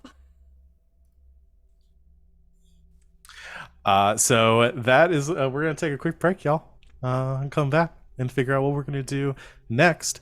So stick with us. Hang out. Get up. I haven't done a break thing in a while. It feels weird to be doing this stuff. Stretch your legs. Get a drink of water. Whatever you might need to do. We'll be back here to continue the adventure very soon. So stay tuned, and we will see you in a little bit. Welcome back, Internet. We're here to play some more Fate. Let's Alien just jump right Isolation. back into it. Listen, we've done an Alien, but like very recently. I'm not going to do another Alien right away. Come on, I'm more original than that. You're going to like what comes up, I guarantee it. All right. You're gonna like the way you look. I guarantee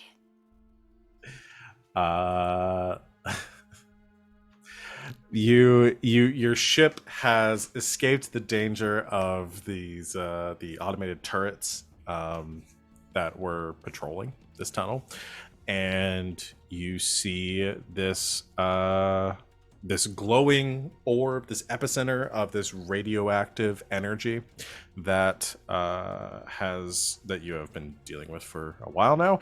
Now seeing its source. However, you have also found the massive posing vessel, the Vengeance, parked currently at the center of this asteroid. Holy shit, it's real. Blue is not gonna believe this. It's a ship. It's the ship. Which ship? The Vengeance. It's the Pirate King Thatch's ship. Oh, right, that. I thought it'd be bigger.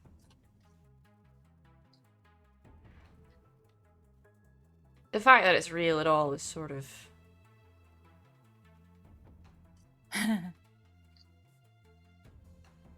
What the hell? Well, assuming just getting into the tunnel was trapped, quite successfully, really. I'm assuming getting inside the ship probably is. Any way we could tap into that, Claire? Yeah, if you want me to. Not to mention, it's been here so long that unless it's made of the exact same, well, not exact, but very similar type of metal to our ship and these walls, pretty good chance some of it's broken down. Why is it in here? Well, if you don't want anyone to fuck with your shit, I guess put it next to a highly radioactive substance in the middle of an And what? asteroid. Starve to death inside because you can't get out? Or it put the radioactive substance here. You know, Thatch got out. He got obliterated, but he got out.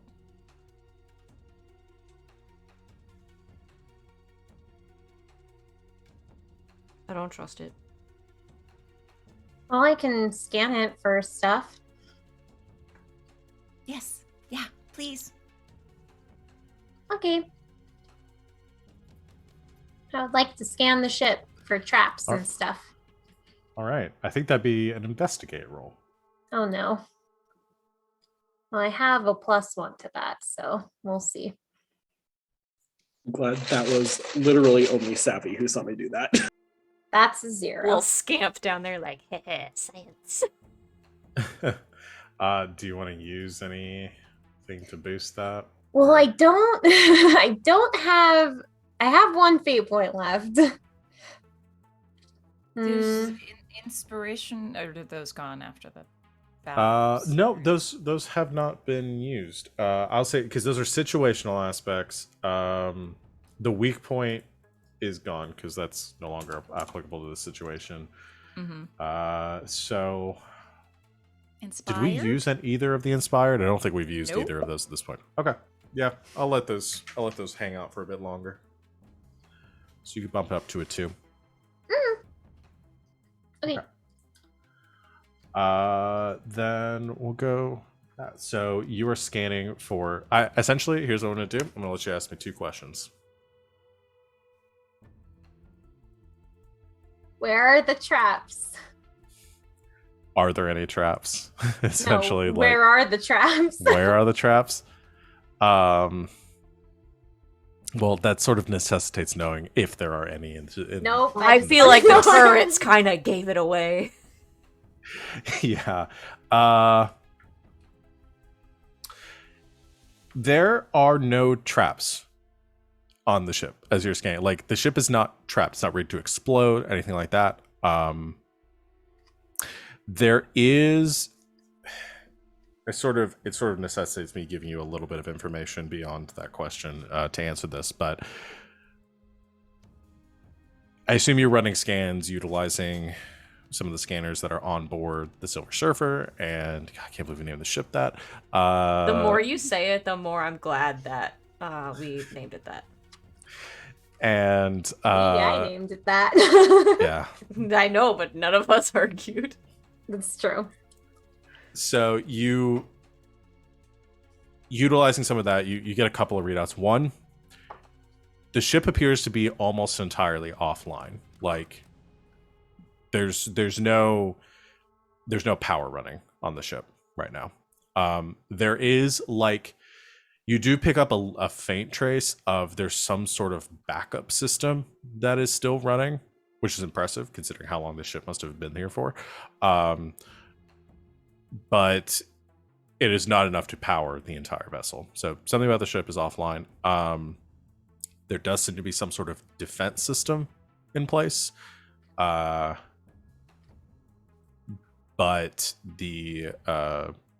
there's no trap, I guess you could say, to the ship. But there is a defense system. Yes.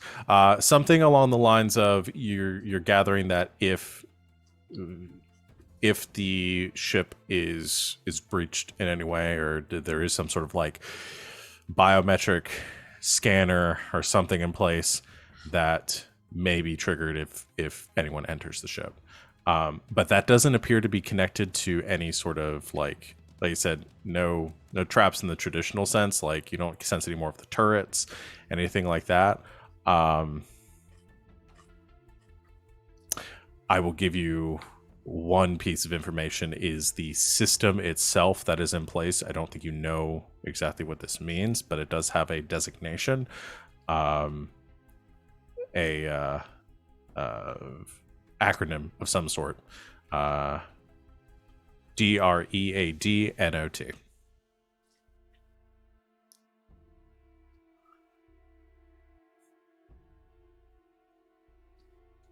I get 2 questions, so I get another one. Mm-hmm.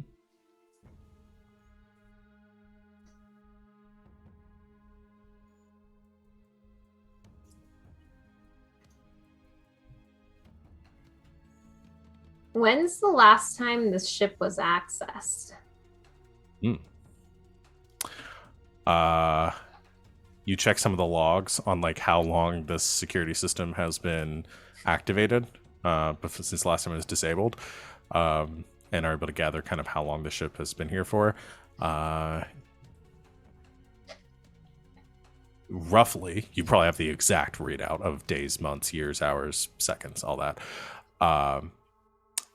Roughly 80 years.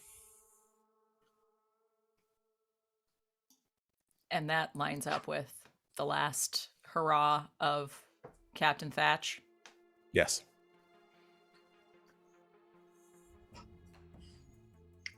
So,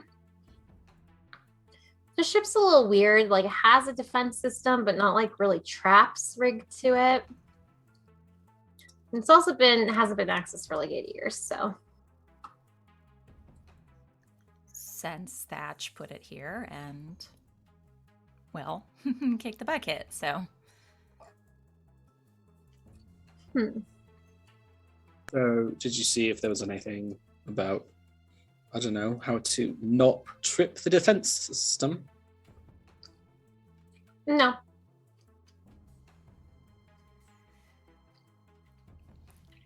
Any chance there's like an AI on board that we could sweet talk? Impress it with our extensive pirate knowledge. Now, why would you want an AI on board? They're just nothing but trouble. I'm pretty good with them.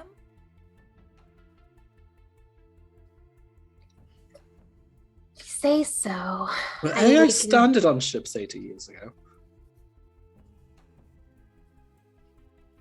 I mean, we can have our ship reach out to their ship and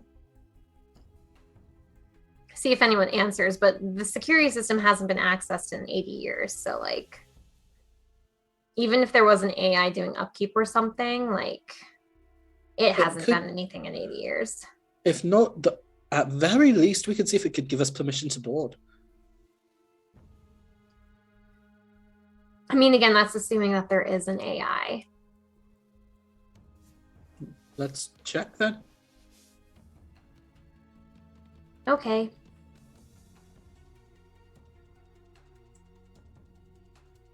You want to try to hail the ship? Yeah. Hail, ship. You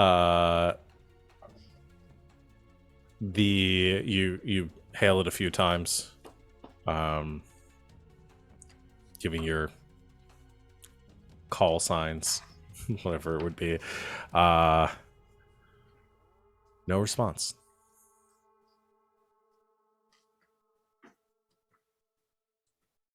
I mean, if there is an AI on board, it's not friendly. So, I mean, it's not friendly in the sense that it's not saying hi back. I mean, it might not fight us, but Yeah, and I'll say through your sweep before, you know, like a lot of the ship's main systems are powered down right now. Mhm. Like just the bare essentials are on. There isn't even like the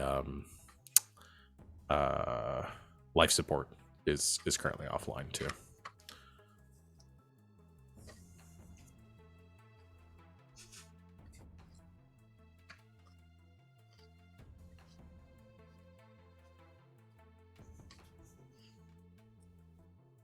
Zane, Yeah, I'm right here. You don't have to yell. We all have mics in each other's ears. I was just making sure you could hear me. Yeah, I can hear you.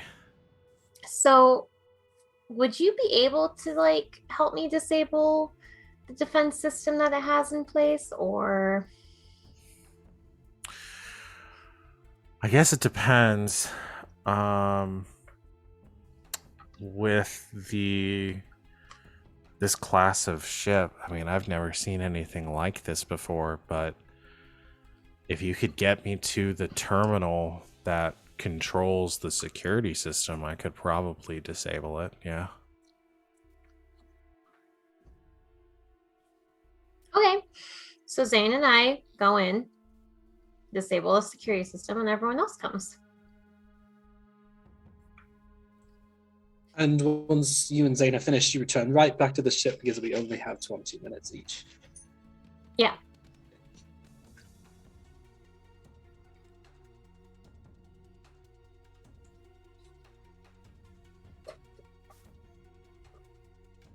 Are we all good with that?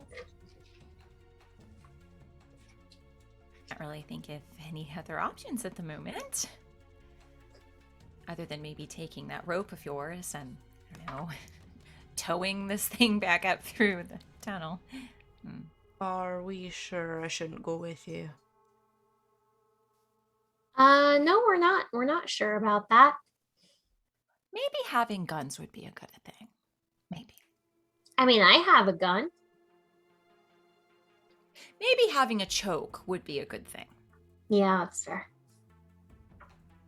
So we go.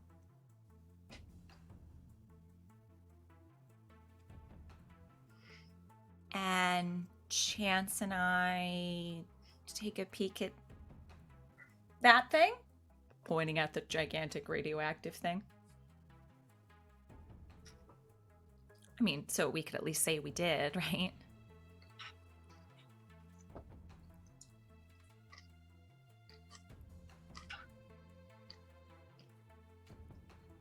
I'm okay with that.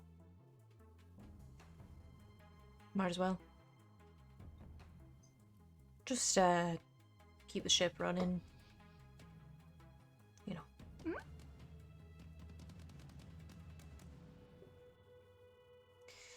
Okay. Hey. All right. You bring the Silver Surfer alongside one of the hatches that leads to the that you guess you could enter the ship through. I'm not gonna do rolls for this because it wouldn't be interesting if you couldn't get into the ship. Sort of defeat the whole purpose of this.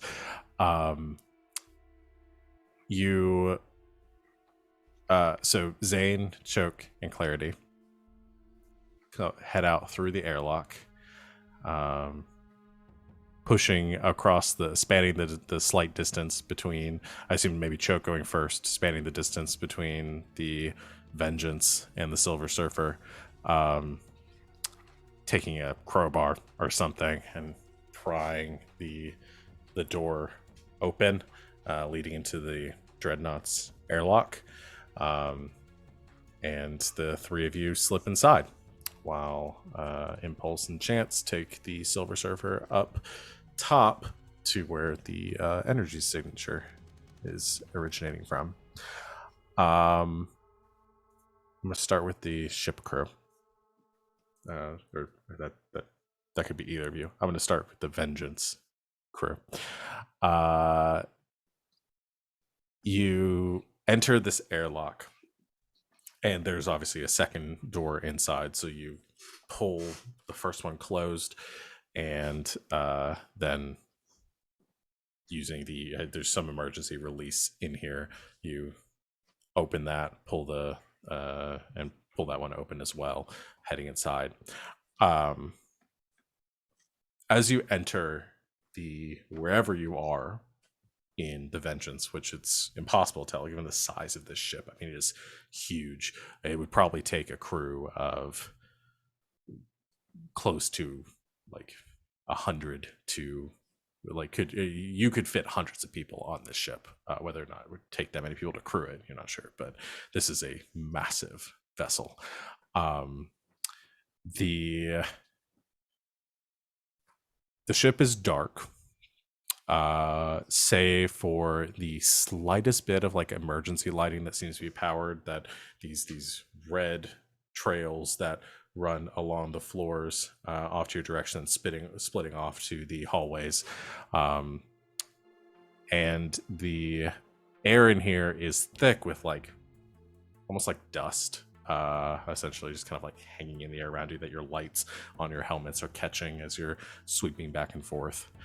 And you do look down at the readouts on your suits, and you do realize that in the ship, you seem to be shielded from the radiation. It is not permeating the whole of the ship.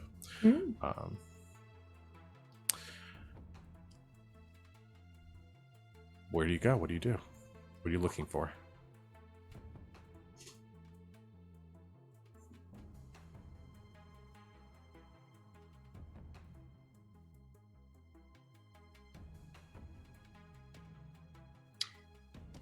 Well, so there's like most things are turned off, but there's like a little bit of power in the ship, right? Mm-hmm. There seems to be some sort of backup system, something that remains on even when the ship is powered down. Is the backup system? Where is the most power being used by the backup system? That's a good question. I'm not gonna have you roll for that either. You using your scans that you had before, it seems that most of any sort of power signature, any signature of anything being operated right now, seems to be coming from the bridge. Mm-hmm. So I think we should make our way to the bridge, just because that's like where stuff seems to be happening. But like, if you just want to explore, we can do that. But this is a really big ship, so that might be a waste of time. We said there were defenses, right? Oh yeah, we should turn those off. Let's start there. Well, if the most power is being used on the bridge, then maybe that's where the terminal is that controls the defense mainframe. Yeah, that makes sense. All right. I guess that way. Okay, Is it that way? Vaguely. There's probably a few ways you go to get there. You don't Mhm. have like a comprehensive like map of the ship, but just Yeah. like generally that direction. It's kind of gonna take some doing to navigate. I'm gonna have both of you roll notice for me. Bad.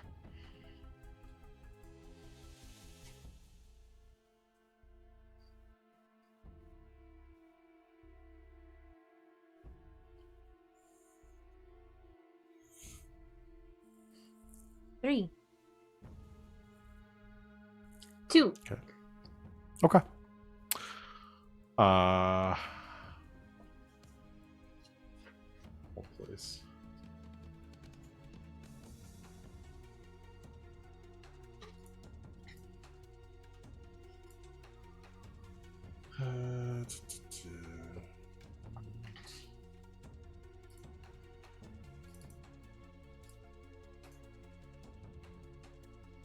All right, you both succeed on it. You, as you start moving down this hallway, there's no gravity, so you're sort of pulling yourselves along the hall by some of the railings. Choke notices this a little bit faster, but Clarity, you pick up on this too. As you're moving through these like clouds of dust, some sort of like hitting your helmet, and like you feel the physical impact of it and stuff. You turn around at one point. I'll say, Choke, you kind of like look over your shoulder, just to keep an eye on your six. I assume Choke does that habitually. Yeah. And since you don't have any like true backup here as far as SWAT tactics, and you notice that as you are pushing through this this dust cloud, you're watching as these like little particles are scattering behind you and then kind of begin to move in and fill the void, so that whatever it is that this cloud is that you're moving through seems to be reforming itself as you are displacing it with your movements.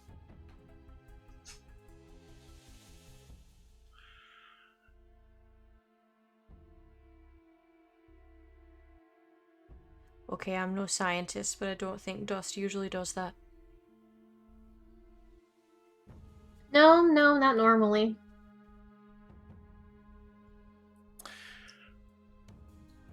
And as Zane turns around and goes, what are you talking about? You see behind him, ahead of you, you watch as some of the dust before he begins to move through it, begins to move on its own. And it's with that sort of realization, I'm assuming Clarity probably picks up on this first as you're watching the movements here, and you see some of the particles moving close to you. You realize that this isn't dust. These are nanobots that are scattered through the atmosphere in this ship. And you watch as they begin to form together right behind Zane.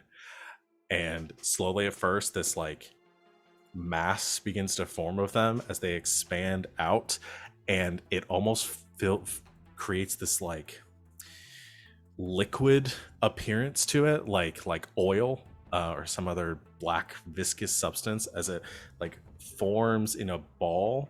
And then you watch as like appendages begin to spread out, and those appendages begin to spread out more until it forms a shape. And Zane is now like seeing the looks on your faces, and then turns around, sees that, begins to back up towards the three of you to gain some distance from it. And it forms a roughly sort of human-sized shape. And those appendages split off into what looks like arms, and those arms split off further into additional hands and arms, and those fingers then split off into additional hands until it is a like dozen hand monstrosity of just these gyrating appendages that all begin to lightning quick just lash out in your direction.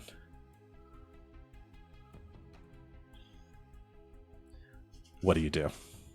I have many guns. I'm gonna. blast them. I'm gonna try and hack the nanobots.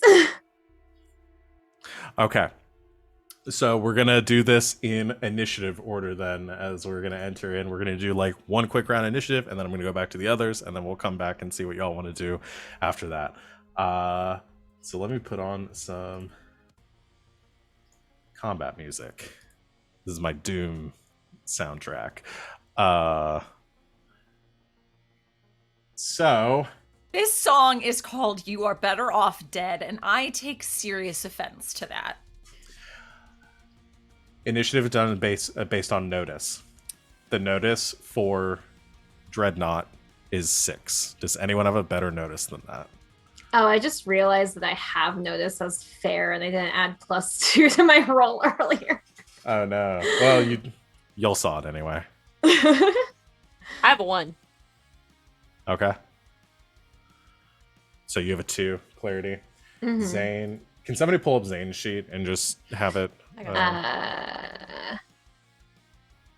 One of us not fighting could probably do that, right? Let's I got see. Sure. Yeah, okay. Does Zane have notice? No. He does not. Okay. All right, cool. So it's going to go first. Who thinks they've... Zane moved back. Choke, do you think you stepped forward to position yourself in front of everyone? Yes, I do Okay. think that very much, actually. All right. It is going to try to get you. All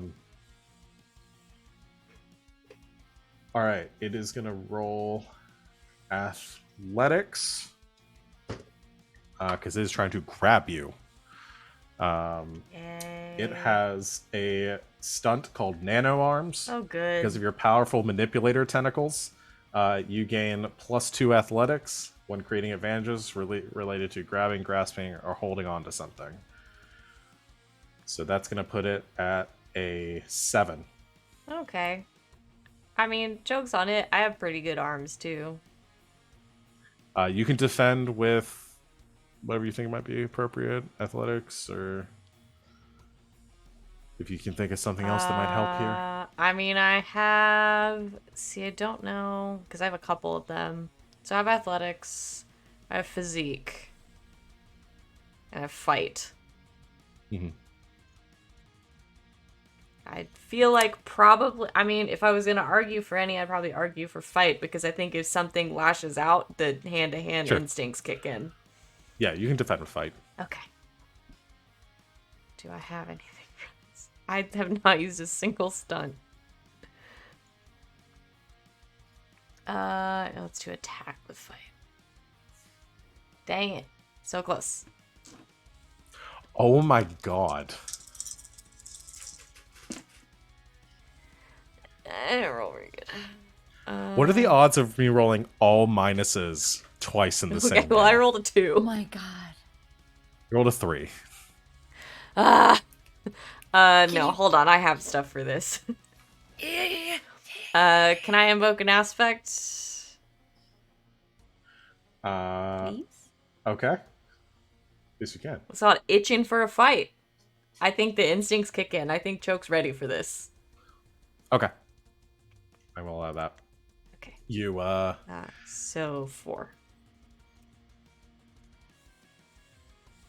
okay, total. so you succeed on that. It fails, so it does not create the aspect. So I think essentially what happens here is, as it's trying to grab you, you just gun out immediately and just begin to blast these arms that reach out in your direction. Again, they're sort of like a tree kind of branching off from one another. Like each time it forms a hand, those hand branches off into more an arm from each finger. And Or I'm gonna have to post the art again. of the Yeah, I scary will. hand man. Yeah. I hate him. You begin to just blast them away, and as you do, it explodes each one into clouds of these nanobots, but those kind of pull back and begin to reform, so you're holding it at bay, but you're not gathering that like shooting it is really doing a ton to this thing, because it is a sort of a liquid form made up of many pieces. Sure, I think over his shoulder, Choke's just like, turn it off, turn it off, turn it off. All right. That will be its turn. So who had the next one? Was that Choke? And plus initiative two? is probably Clarity. I I have have a plus 2. one. You had 2. Okay, so Clarity goes next, then Choke, then Zane. Okay. I'm gonna try and hack the nanobots. Okay, essentially what we're gonna do here is we're gonna treat your hack as an attack. Okay. Because you're not necessarily going to be able to take control over it, but you can use it to damage. That's probably the most effective way of damaging. Could I use a stunt with it? Sure. What's the stunt? Hacker senses. Because of years of training and studying, you gain +2 to create advantages with hack related to tasks involving computers, robots, or cyberware. So I want to So create that's an what I'll advantage. say. If you want to create an advantage against it, we can do that, and Mhm. we'll mitigate it. We'll resolve it that way. If you want to actually try to damage it, you can try to damage it. So it just depends on what you're trying to do. Create an advantage. Okay. Yeah, we can do that. So what's the advantage you're trying to create? I want it to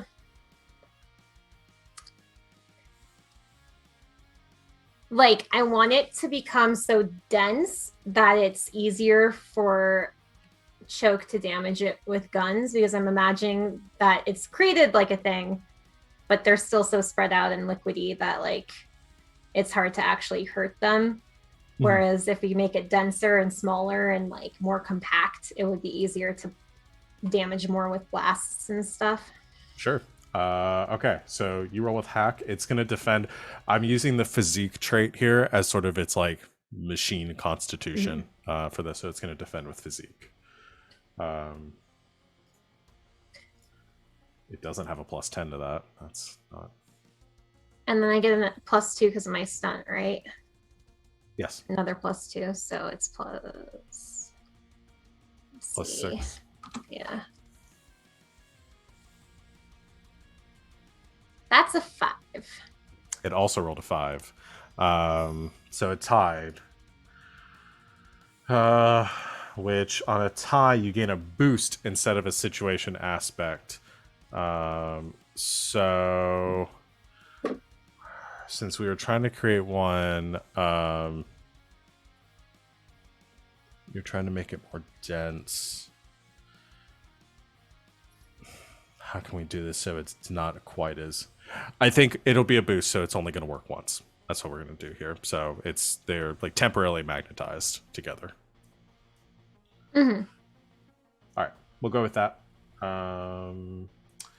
That will then be Choke's turn. Please. All right, go ahead and shoot it. So you're gonna roll fight. Weapons? Yes, weapons. Sorry. Yeah. Oh, that's very good.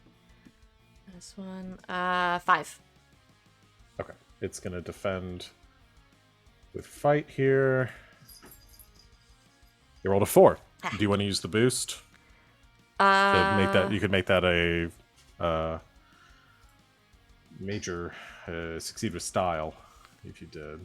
Yeah. Plus, that'll make it a 3-shift hit. Yeah, let's do that. Okay. So when you succeed with style on an attack, you have the option to reduce the value of 1 to gain a boost as well. So you can either do a 3-shift hit, or you can reduce it as 1 and create another boost. Well, is it gonna take a consequence? No, it is going to mark a stress. Okay. I just have a move for if I make an opponent take a consequence. Okay. Or Yeah, stunt. no, it's just gonna mark stress here instead. Okay. No, I wanted to mark the stress. Okay, so it'll mark its 3 stress box. All right. So you begin firing as it kind of forms into a more condensed condensed form. As you do, you see the bullets hit. You see actually like sparks begin to fly, and it kind of explodes outward again. It feels like it did more damage in that, since it was kind of very connected there. As this thing like continues to reform and like grow, and you see like more nanobots forming around it, Zane is sort of backing away, and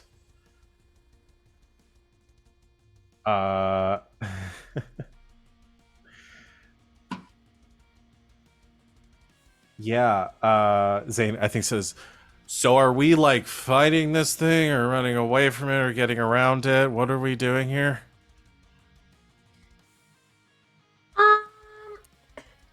As Choke is Yes? just sort of like firing into the cloud, like clearly not leaving. Cool. All right.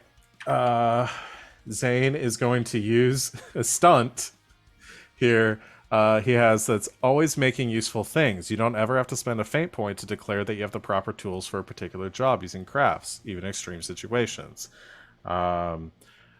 I'm going to say Zane pulls out from his bag a bottle of the vodka he was drinking earlier, stuffs a piece of cloth in it, and tries to throw a Molotov cocktail at the pile of robots. I'm so proud of him right now.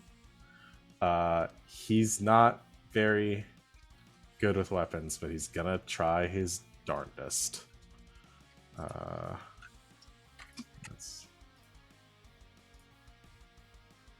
That's a 3. Come on, buddy. You can do it. It's going to defend its physique.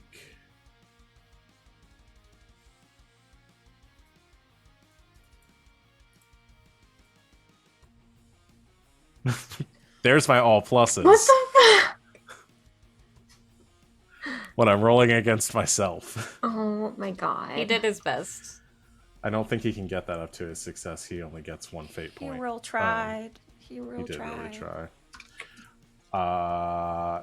He throws the Molotov, and it just sort of passes through the cloud of nanobots, and then it smashes against the wall, creating this like flaming tunnel around you now.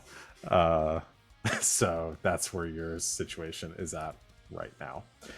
But I'll add that as an aspect to the board, because that might be something that y'all can capitalize on. However, since y'all are going to be staying and fighting here, I'm going to flip us over to the other crew real quick while y'all maybe strategize and figure out what you want to do here against this thing. Alrighty, I'm going to change the music so it's less Power Rangers. Impulse and Chance. The two of you take the Silver Surfer up and over the the Vengeance towards the radiation core. What you doing?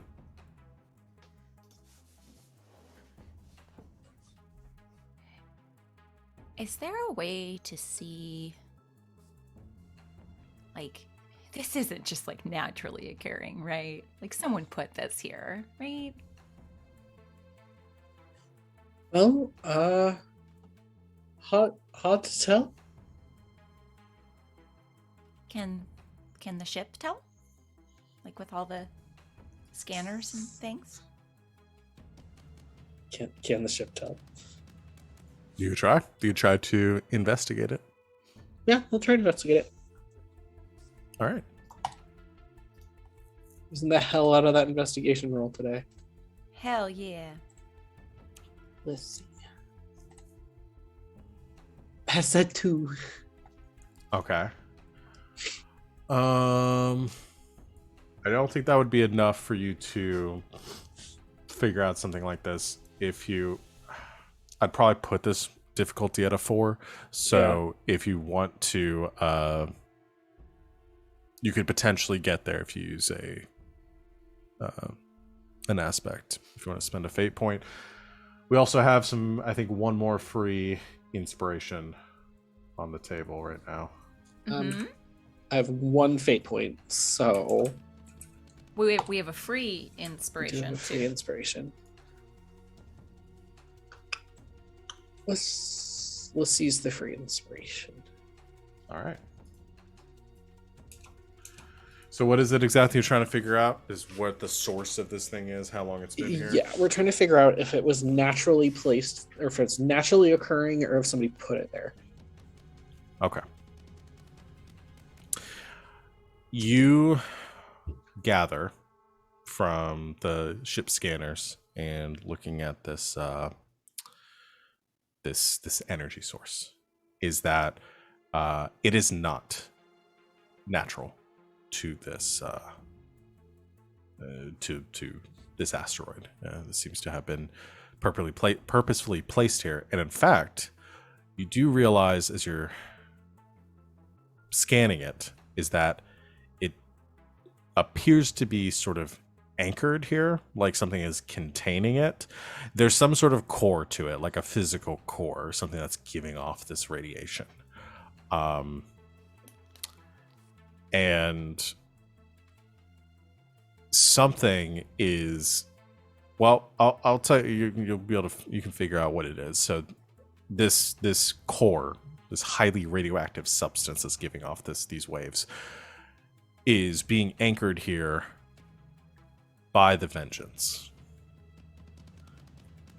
Almost like the Vengeance is like, I sort of magnetized it, like it is almost holding it here, like it's venting the energy right now.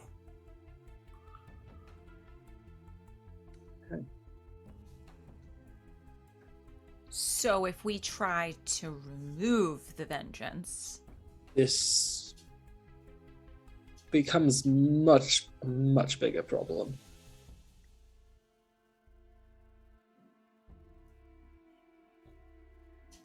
so if anything, this is the defense mechanism, maybe?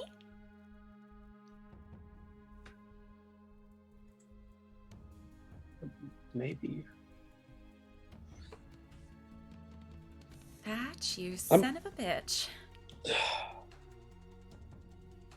Oh, the Vengeance is the defense mechanism for this.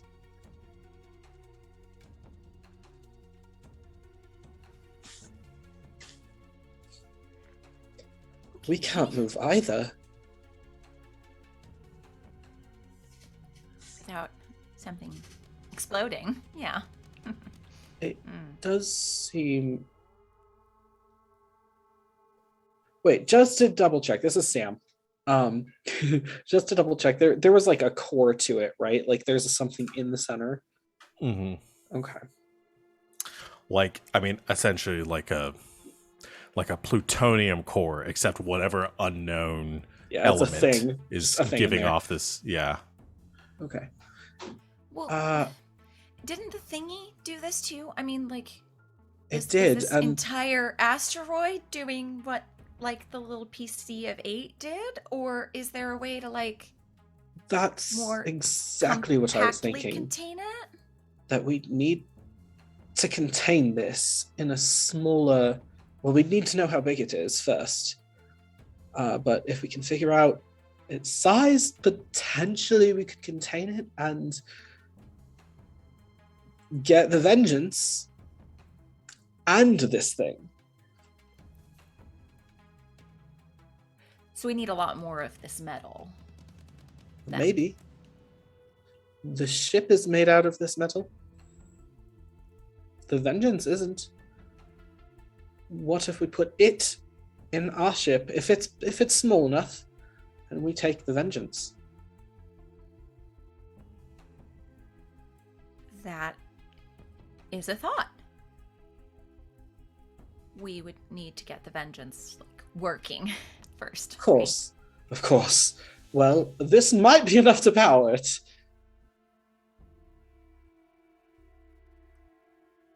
Look, You think this sort of like a jump powers the start ship? it situation.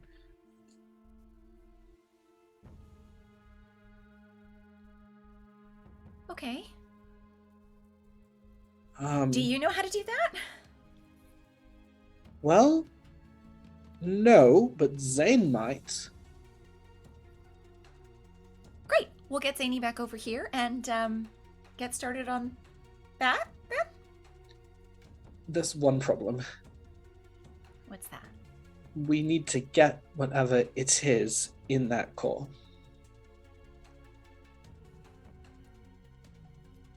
Like touch it. Yeah. Probably not something we can do with like our suits, I'm guessing.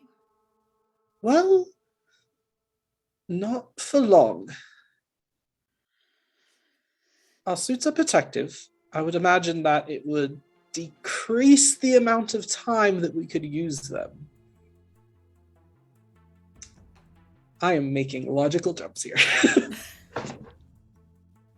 But I would imagine that potentially instead of 20 minutes, we'd get maybe 5 Or less. or less. But we need to do it quickly. And I can't.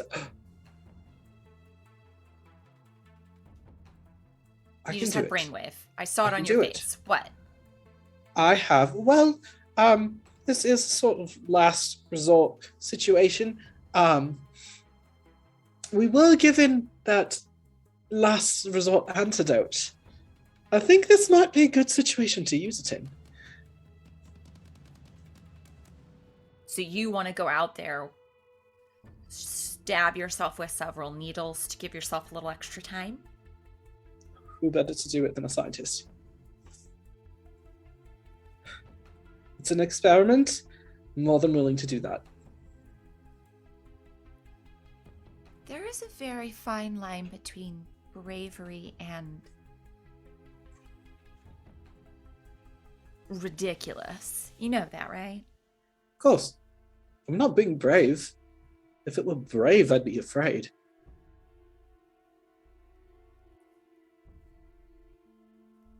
Just like pats his cheek.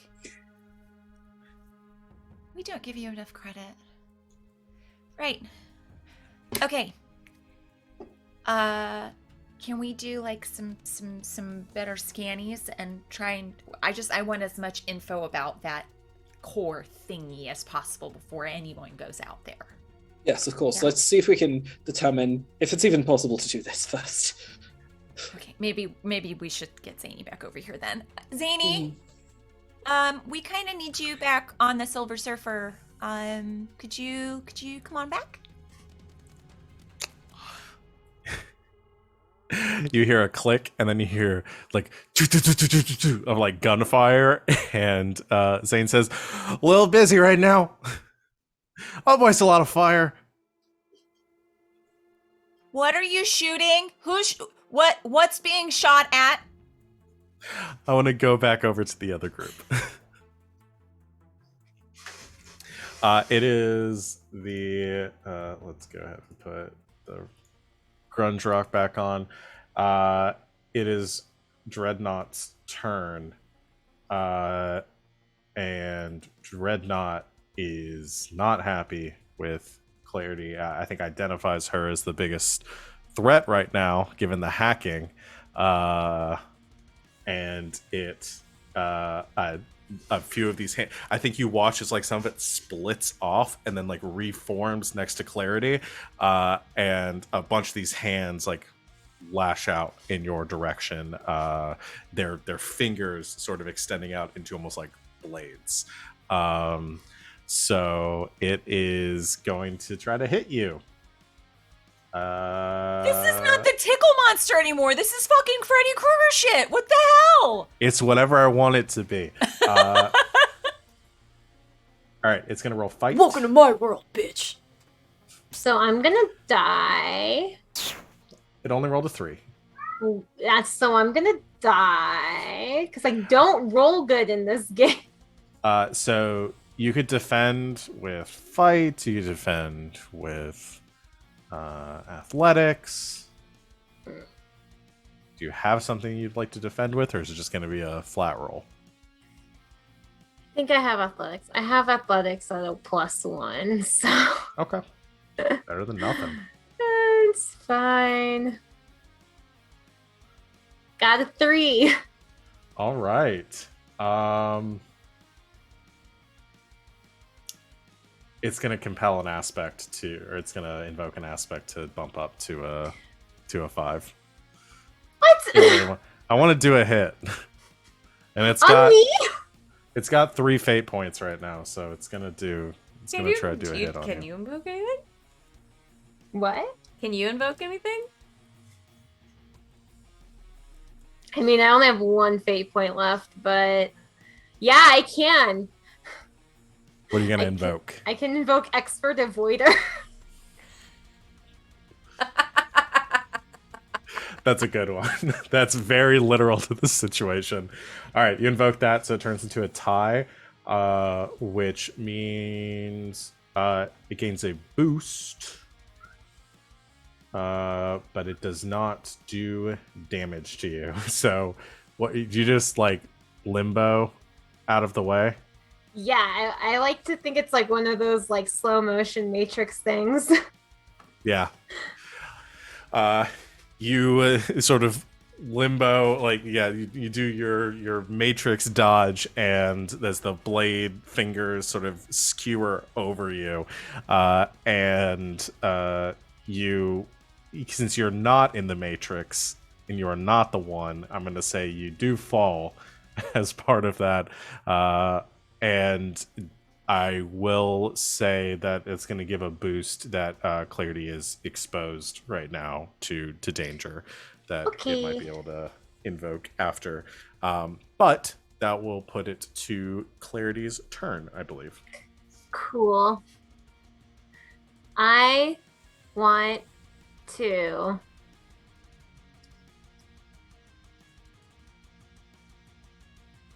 So I imagine that on ships there would be a sort of fire system that would spray, like, you know what's in fire extinguishers? Yeah. The carbon whatever it is. Sam, what's in a fire extinguisher? I mean, there are 3 types of fire extinguisher. You don't want to ask me this question. Fire stop gel. The good no fire smoke. Yeah. Yeah, so I imagine that ships would have something like that just in case a fire breaks out, because that Sure. would be very bad if you're in space. And I imagine it wouldn't be very good for nanobots, or very easy for them to move through fire gel, anti-fire gel. So Okay. I want to trigger it. Okay. I think what this is going to be then is so those systems are offline right now, and this is you trying to get them back online so that they will activate. Okay. Okay. So I think what we're going to do is this is going to be create an advantage using technoscience. Okay. Yeah, 6. Holy crap. Yeah, that succeeds. Good job. I'll even say, 'cause, I don't know if that would have been enough to get it to. I'm just going to give you the aspect with the free invoke. So the you quickly, like, I don't know, pull a panel out, like jack into like something near you. Imagine there's some sort of control panel nearby. Quickly accessing some of the like wiring there, and you manage to spark enough from the backup power system that's going through to trigger the fire suppression system. And yeah, this sticky foam begins to A big sticky mess? yeah It shoots glue foam. Yeah, it You can't make Paul Blart references on this stream, Savannah. Excuse me, it's Paul Blart Mall Cop 2? Yeah. I've seen neither. I wouldn't know the reference. We only know it because we watch a podcast where they watch it every year. I know which podcast you're talking about. Shoots glue foam! The gel comes raining down and covers it covers all of you, and including the puts out the fire and covers the nanobots as well, which does seem to slow it down a little bit. So I'm just gonna put foamed with 1 free invoke on it for situational aspects. Choke, it is your turn. Okay, so couple of things. A thing I usually only say when I'm TMing the game. 1, the nanobots have been sort of in groups doing punches. Yes. 2, they're now a big sticky mess. Yes. Can I get into hand-to-hand combat with the nanobots? Yes, you can. Great. I have a stunt. What's your stunt? I'm gonna use one. It's called G Brawling. Because you trained as a space marine, you gain +2 to attack with fight when you're in hand-to-hand combat in, by your own admission, microgravity conditions. This is, microgravity Literally conditions. this. This is perfect for that. It was All built right. for this. So I want to fight. I think Choke is very concerned now that the Clarity is in real physical danger. And sort of launches off one of the walls towards the big goop of nanobots, and is trying to engage them in a way that makes her seem like the biggest threat. Yeah, do it. Okay, so you roll fight. It's going to roll fight to defend. Okay. With your additional +2. Oh yeah, that's good. So that is 7. 3. I beat his ass. Oof. Do I want to... Are you using the free invoke too? It seems a little excessive. The bigger hit you do, the bigger it's gonna... Yeah, fuck it. So 9. That's a 6 shift hit. Alright. Is it gonna take a consequence? It is. I have something for this. Okay. It's a killing stroke. Once per scene. I would like to do this now. It seems appropriate. When you force an opponent to take a consequence, you can spend a fate point to increase the consequence's severity. So mild becomes moderate, moderate becomes severe. If it was a severe consequence, there's more to it. It was going to take a severe consequence. If your opponent was already going to take a severe consequence, you must either take a severe consequence and a second consequence, or be taken out. All right, we have 7 minutes left, so I think we're going to do taken out. I'm going to take his ass out! Here's what I'm going to say happens then. Try to think of how Choke's punch. How Choke punches a group of nanobots Here's the thing. into submission. Here's the thing. Magnets will fuck up a lot of machines, right? Ooh, yeah. I'm going to turn on the magnet. Yeah, you turn on the Magnets, how magnet do and they fuck work? up a Crypto Bros day. Yeah. You take the I think you activate it, and then what, just like force palm straight into the Yeah, I do a straight- Kamehameha.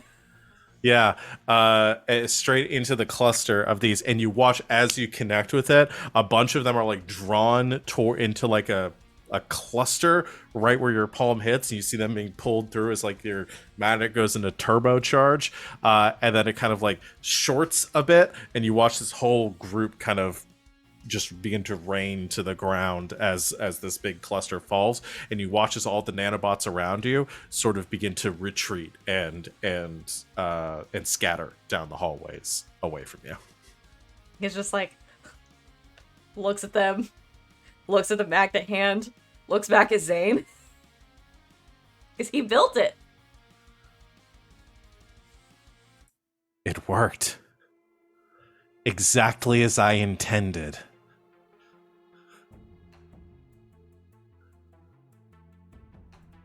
I can't believe it worked. I'm gonna have to make more of those. Okay. Good job. I'm sure it's gonna come back eventually, so we should get moving. Claire, are you okay? Well, I almost got attacked by some razor blade nanobots. So considering that, I'm doing pretty well. We should find the bridge. Yeah. Okay. Helps you up off the floor, and the three of you go running towards the bridge, trying to find it. I'm gonna quickly pop over to Impulse and Chance. You heard gunfire. The last thing. Oh, and I think Zane actually will continue the conversation. Zane comes over and says, and I assume all of you can hear this on the comms too as y'all are running. We're okay. What the hell? Nanobot swarm. Oh, Nanobots. Great. Yep. Okay. So if you all could figure out how to get the vengeance online, that would be amazing. But don't move it. Like at all. Because apparently it's kind of anchoring the gigantic piece of radioactive matter in place. Okay. Won't move. Vengeance. Leave parking brake on. Alright. Almost at bridge. I haven't run this much in a while.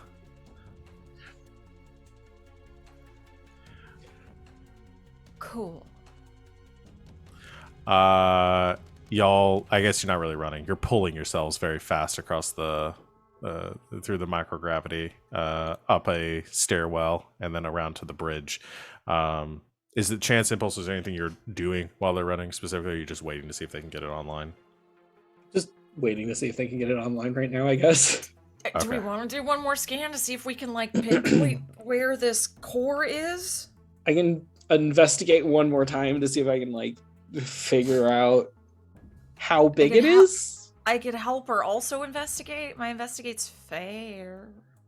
You could either Mine's- investigate you could do something to create an advantage impulse, and then Chance could do it, or either way. Yeah, my investigate's Okay. good, so Okay. Then. Yeah, sure. I'll try to create an advantage. I feel very unimaginative, but you know what? She's just really good at this. So yeah, just like even in the microgravity, like sits Chance down, buckles him in place, like stares his head at the screen. Okay, find it. So you're going more the rapport route to... Yeah. Okay. Yeah, go ahead and roll for that. I'll set the difficulty for this at a 3. Okay. I'm gonna use my demagogue again.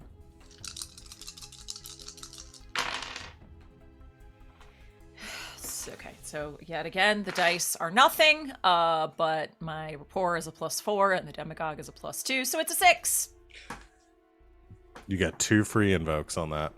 oh my The god. demagogue I can use anytime that I make an inspiring speech. Yeah, that's really good. Mm-hmm. All right, Chance, roll investigate. Will do. Difficulty for this is going to be pretty high. I'm going to put this at a 5. Okay. Maybe I'll roll good. They didn't. It's to 2. Well, you have the free invoke on the inspiring speech, which you put out a 4, and then if Yep. you wanted to, you could spend a fate point for something else if you have something that might work for your investigating. I want to save that. I have 1 fate point. Okay. I want to save that. Okay, then we can just leave it instead of Yeah. using anything. Yeah, you try to scan it, and just all of your sensors are just fucked every time it tries to get a reading on this core. It's hard to tell what is at the center of it exactly, other than something is holding it in place. You choke Clarity and Zane. You arrive at the doors to the bridge. I assume Choke forces them open and pushes inside. And in here, there is a rather large, spacious... I mean, the bridge of the ship is almost half the size of the Scarlet. It is massive. There's a captain's console at the center with the circular, like, pivoting, like, console here to face the other terminals. About a dozen other consoles all around, and a large display on the far side. There are... I think Zane immediately gets to work, says, I'm gonna look for the security stuff and make sure that doesn't come back, and he moves to do that. Choke and Clarity,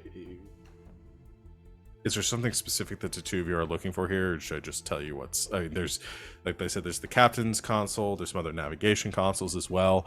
There's a large table near the, like, bulkhead, like, display wall on the far side.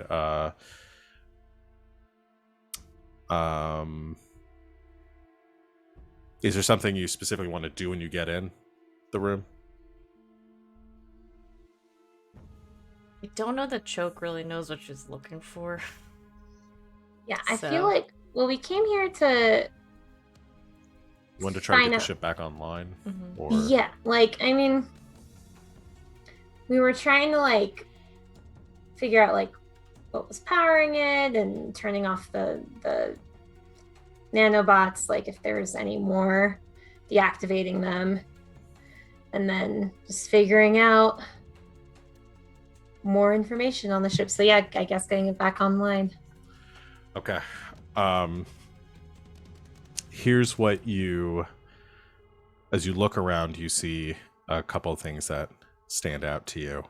Or, well, I'll say one thing in specific. At the captain's console, there's a console in front of it that has a rather odd looking construction to it. It looks like there is a cutout, like a circular cutout there, with it essentially, imagine a circle with 1/8 of it filled in and 7 other triangular pieces that are missing out of it.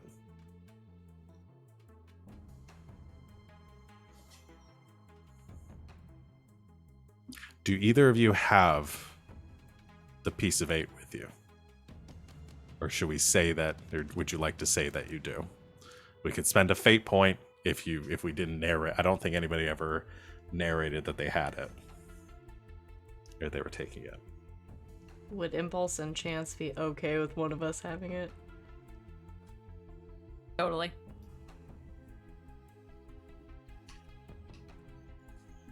I think Choke probably has it.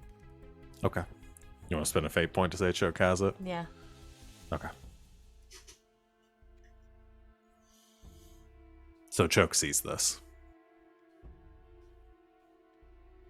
Oh, you gotta be fucking kidding me.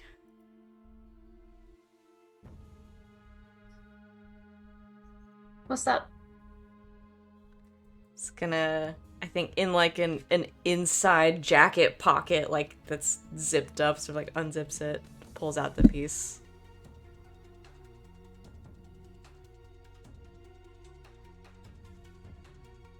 I mean, I know I'm not that good at math, but there's 8 of those, right? Mm-hmm. Specifically 7. One of them is already filled in. There's 8 total. No, there's 7 total. 7 pieces of 7 1/8 pieces would fit into this. I just have to be painfully clear on that this is 7 pieces of 8.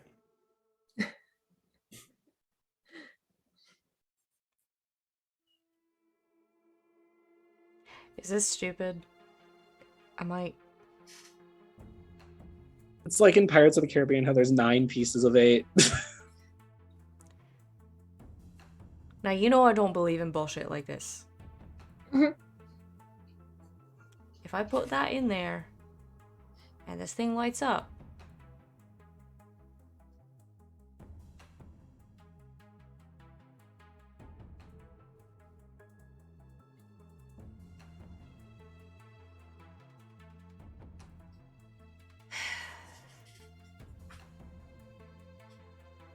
I'm gonna try to put the piece in there. Okay. You slide the piece in, it fits perfectly in there. And as it does,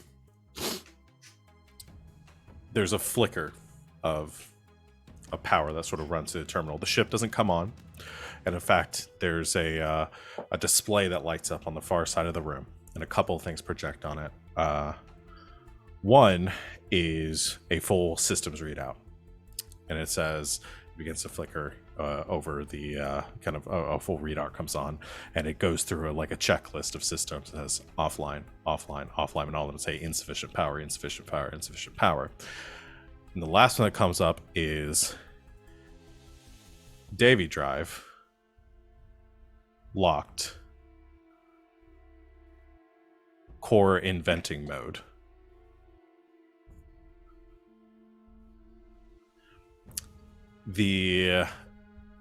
As all of that comes up, then a second readout displays like a system map appears, and you see a system map of the full like galactic, or there's the solar system, and you notice like a series of like it kind of flashes once, and then a series of pings, like pinpoints, light up all around it on different locations. You see 7 in total. Is there a way? So we have communication devices, and I know that like our suits have cameras. Is there a way that like from the ship they could like patch into like one of our cameras so I can show like Chance and Impulse like what is happening? Sure, yeah, you can do that. It's way more dramatic. Are you guys fucking seeing this? This is where the pieces are. This is where he spread it all out all over the place. And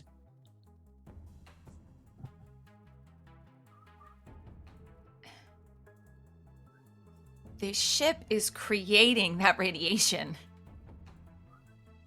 that coal powers the ship.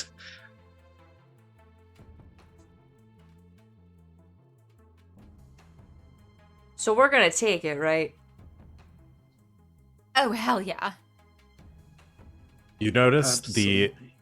I think Chance and Impulse, maybe it's really Chance being science-minded, you do recognize this map. Like, looking at the map, you quickly notice a couple of like the locations on it. 3 of the, but from the map, you base it on like, you can see Earth, Mars, Jupiter, the asteroid belt. You see reclamation, which is where one of the dots is right now. You see another 3 other dots that are kind of spread out through the asteroid belt, not in any kind of specific locations that you would recognize on a map. One of them is near Jupiter. One of them is on a specific asteroid that, based on like the size and the density of it, you would guess is one of the major asteroids, probably Vesta, one of the largest asteroids in the belt. And one of them is on Earth. And as you're noticing this too, there's a secondary like table that was kind of between the display and the captain's chair, which lights up blue. And then a orb of light kind of hovers up out of the table, and a voice speaks out. and says, Artificial Intelligence System QNE Alpha Niner Niner and online. How can I help? And that is where we are going to end our session for tonight.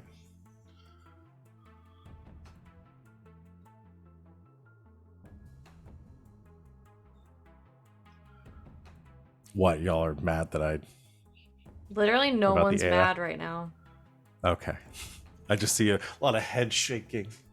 I was just flipping out about. It's the what we names of do when things we're and how cool it stressed. is. Cool. We just Yeah. sort of go like this. Queen Anne. Queen the Anne. Yeah.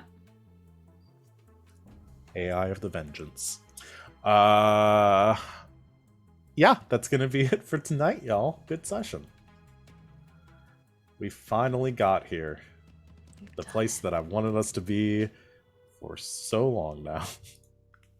While I dealt with the kissing and the running around. Dealt with Fine. the kissing. Asked for the kissing. Dealt with Dealt the kissing. with the kissing. Dealt with the kissing. Oh, it's been good. Y'all get a... God, just giving these out this week because I think this is a major milestone. Because I didn't give one last week. I gave you all the significant last week, which is the mid-tier one. Yes. This one is the major milestone. This So is we the get one that all of shakes them. things up a lot. Major is we get to add a point somewhere.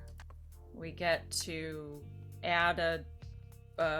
It's in the thing. What's it called? Fake Yeah, point thing. I'll pull it up. Major milestone, show party. So nobody has an extreme consequence. Boy, I'm gonna keep trying. You get another point of refresh. Okay. Ooh. So you can add one, and then you can immediately spend it for a new stunt if you would like one, or you can hold on to it to have more fate points per session. You can advance a skill beyond the campaign's current cap, but again, you have to follow the tree. So I don't know if any of you are in position where you could advance one past the cap that you're at. But we could start And- advancing stuff up the tree, right? Well, so here's You my question, can- because we do also get the stuff from the other milestones, right? Mhm. So if we Yeah. do those first, Could you, if you had a significant, if with your significant milestone, could you get one up to the yeah. 4 and Because I bumped have up to so 5? Yeah. the way that mine is structured right now, I have 4 at average, and then I have 3 and 3 and 1. So like in theory, Same. because with a significant, can't you Mhm. increase one? Yeah. So I could So you could increase bump- one and then put You one could up bump to one of superb. your you could bump one of your goods up to great, and then you could bump one of your greats up to superb. I think that's what Yeah. I'm gonna do. Yeah. Same. And you can do the minor thing where you swap 2 of them first, or trade one out at one if you'd like to do that first. Like, you can do these in any order. Probably the order that makes the most sense is to do the minor one, and then the major one, and then the minor one, then the significant, then the major. Yeah, in the stair Um, steps. Yeah. So yeah. I think y'all I'm can just do all gonna. that. I might pile it up. Yeah. Feels but kind you of think important you right now. might pile it up to great, and then maybe your weapons And up then to weapons to superb. superb. What? Yeah. What's the additional point of refresh? So your refresh right now, so I'll pull up your sheet just to narrate yours. So you have a refresh of 3 currently. Uh-huh. You could bump that up to a 4. Okay. And then as part of that, if you want to drop it back down, if you want to spend one of those points permanently, so if you want to drop it down to a 3 again, you could get a new stunt. I'll just keep it at 4. Okay. Does that make sense for everyone? Yes. So I'm currently at 4 average, 3 fair, 2 good, 1 great, 1 superb. After Mhm. all of that shifting around. Yeah. We finally get to the +5s. Woo! Good job, y'all. All right. So yeah, that's where we will end things for tonight, and I guess for the year. No, we'll be back on New Year's. Will we here be on New Year's Eve? Does anyone have? Well, the people who didn't know that if they were going to be here on New Year's Eve was us. Yeah, that's So. true. We're going to talk about it because this might be our last one for the year. You're going to be out of town, right? You said. Yeah. It's a maybe. That's what I had started writing in the channel when I said earlier that I had started writing something in our Discord. That's what it was. That's what I started to write. Oh, This we is can all talk stuff about that it the then. stream doesn't need to be here. Yeah. Yeah, we'll talk about it. Yeah. So this may be our last one for the year. We're definitely not going to be here next week, and we'll update our schedule if we're Krampus. going to be here the week after. Yeah. So thanks everyone for watching. Thank you to my players for doing your thing. We will be back tomorrow for Saturday night's Mistborn. So come join us for that at 5 o'clock Eastern time. And we will have some other streams up until next Tuesday, and then we're going to be off for a little while. So enjoy. If we don't see, since we won't see you before then, enjoy your holidays. Everyone, get lots of rest. Don't stress out. Do whatever you can to make yourself happy, because that's what's most important right now. We will see everyone later. And until next time, good game and good night, Internet.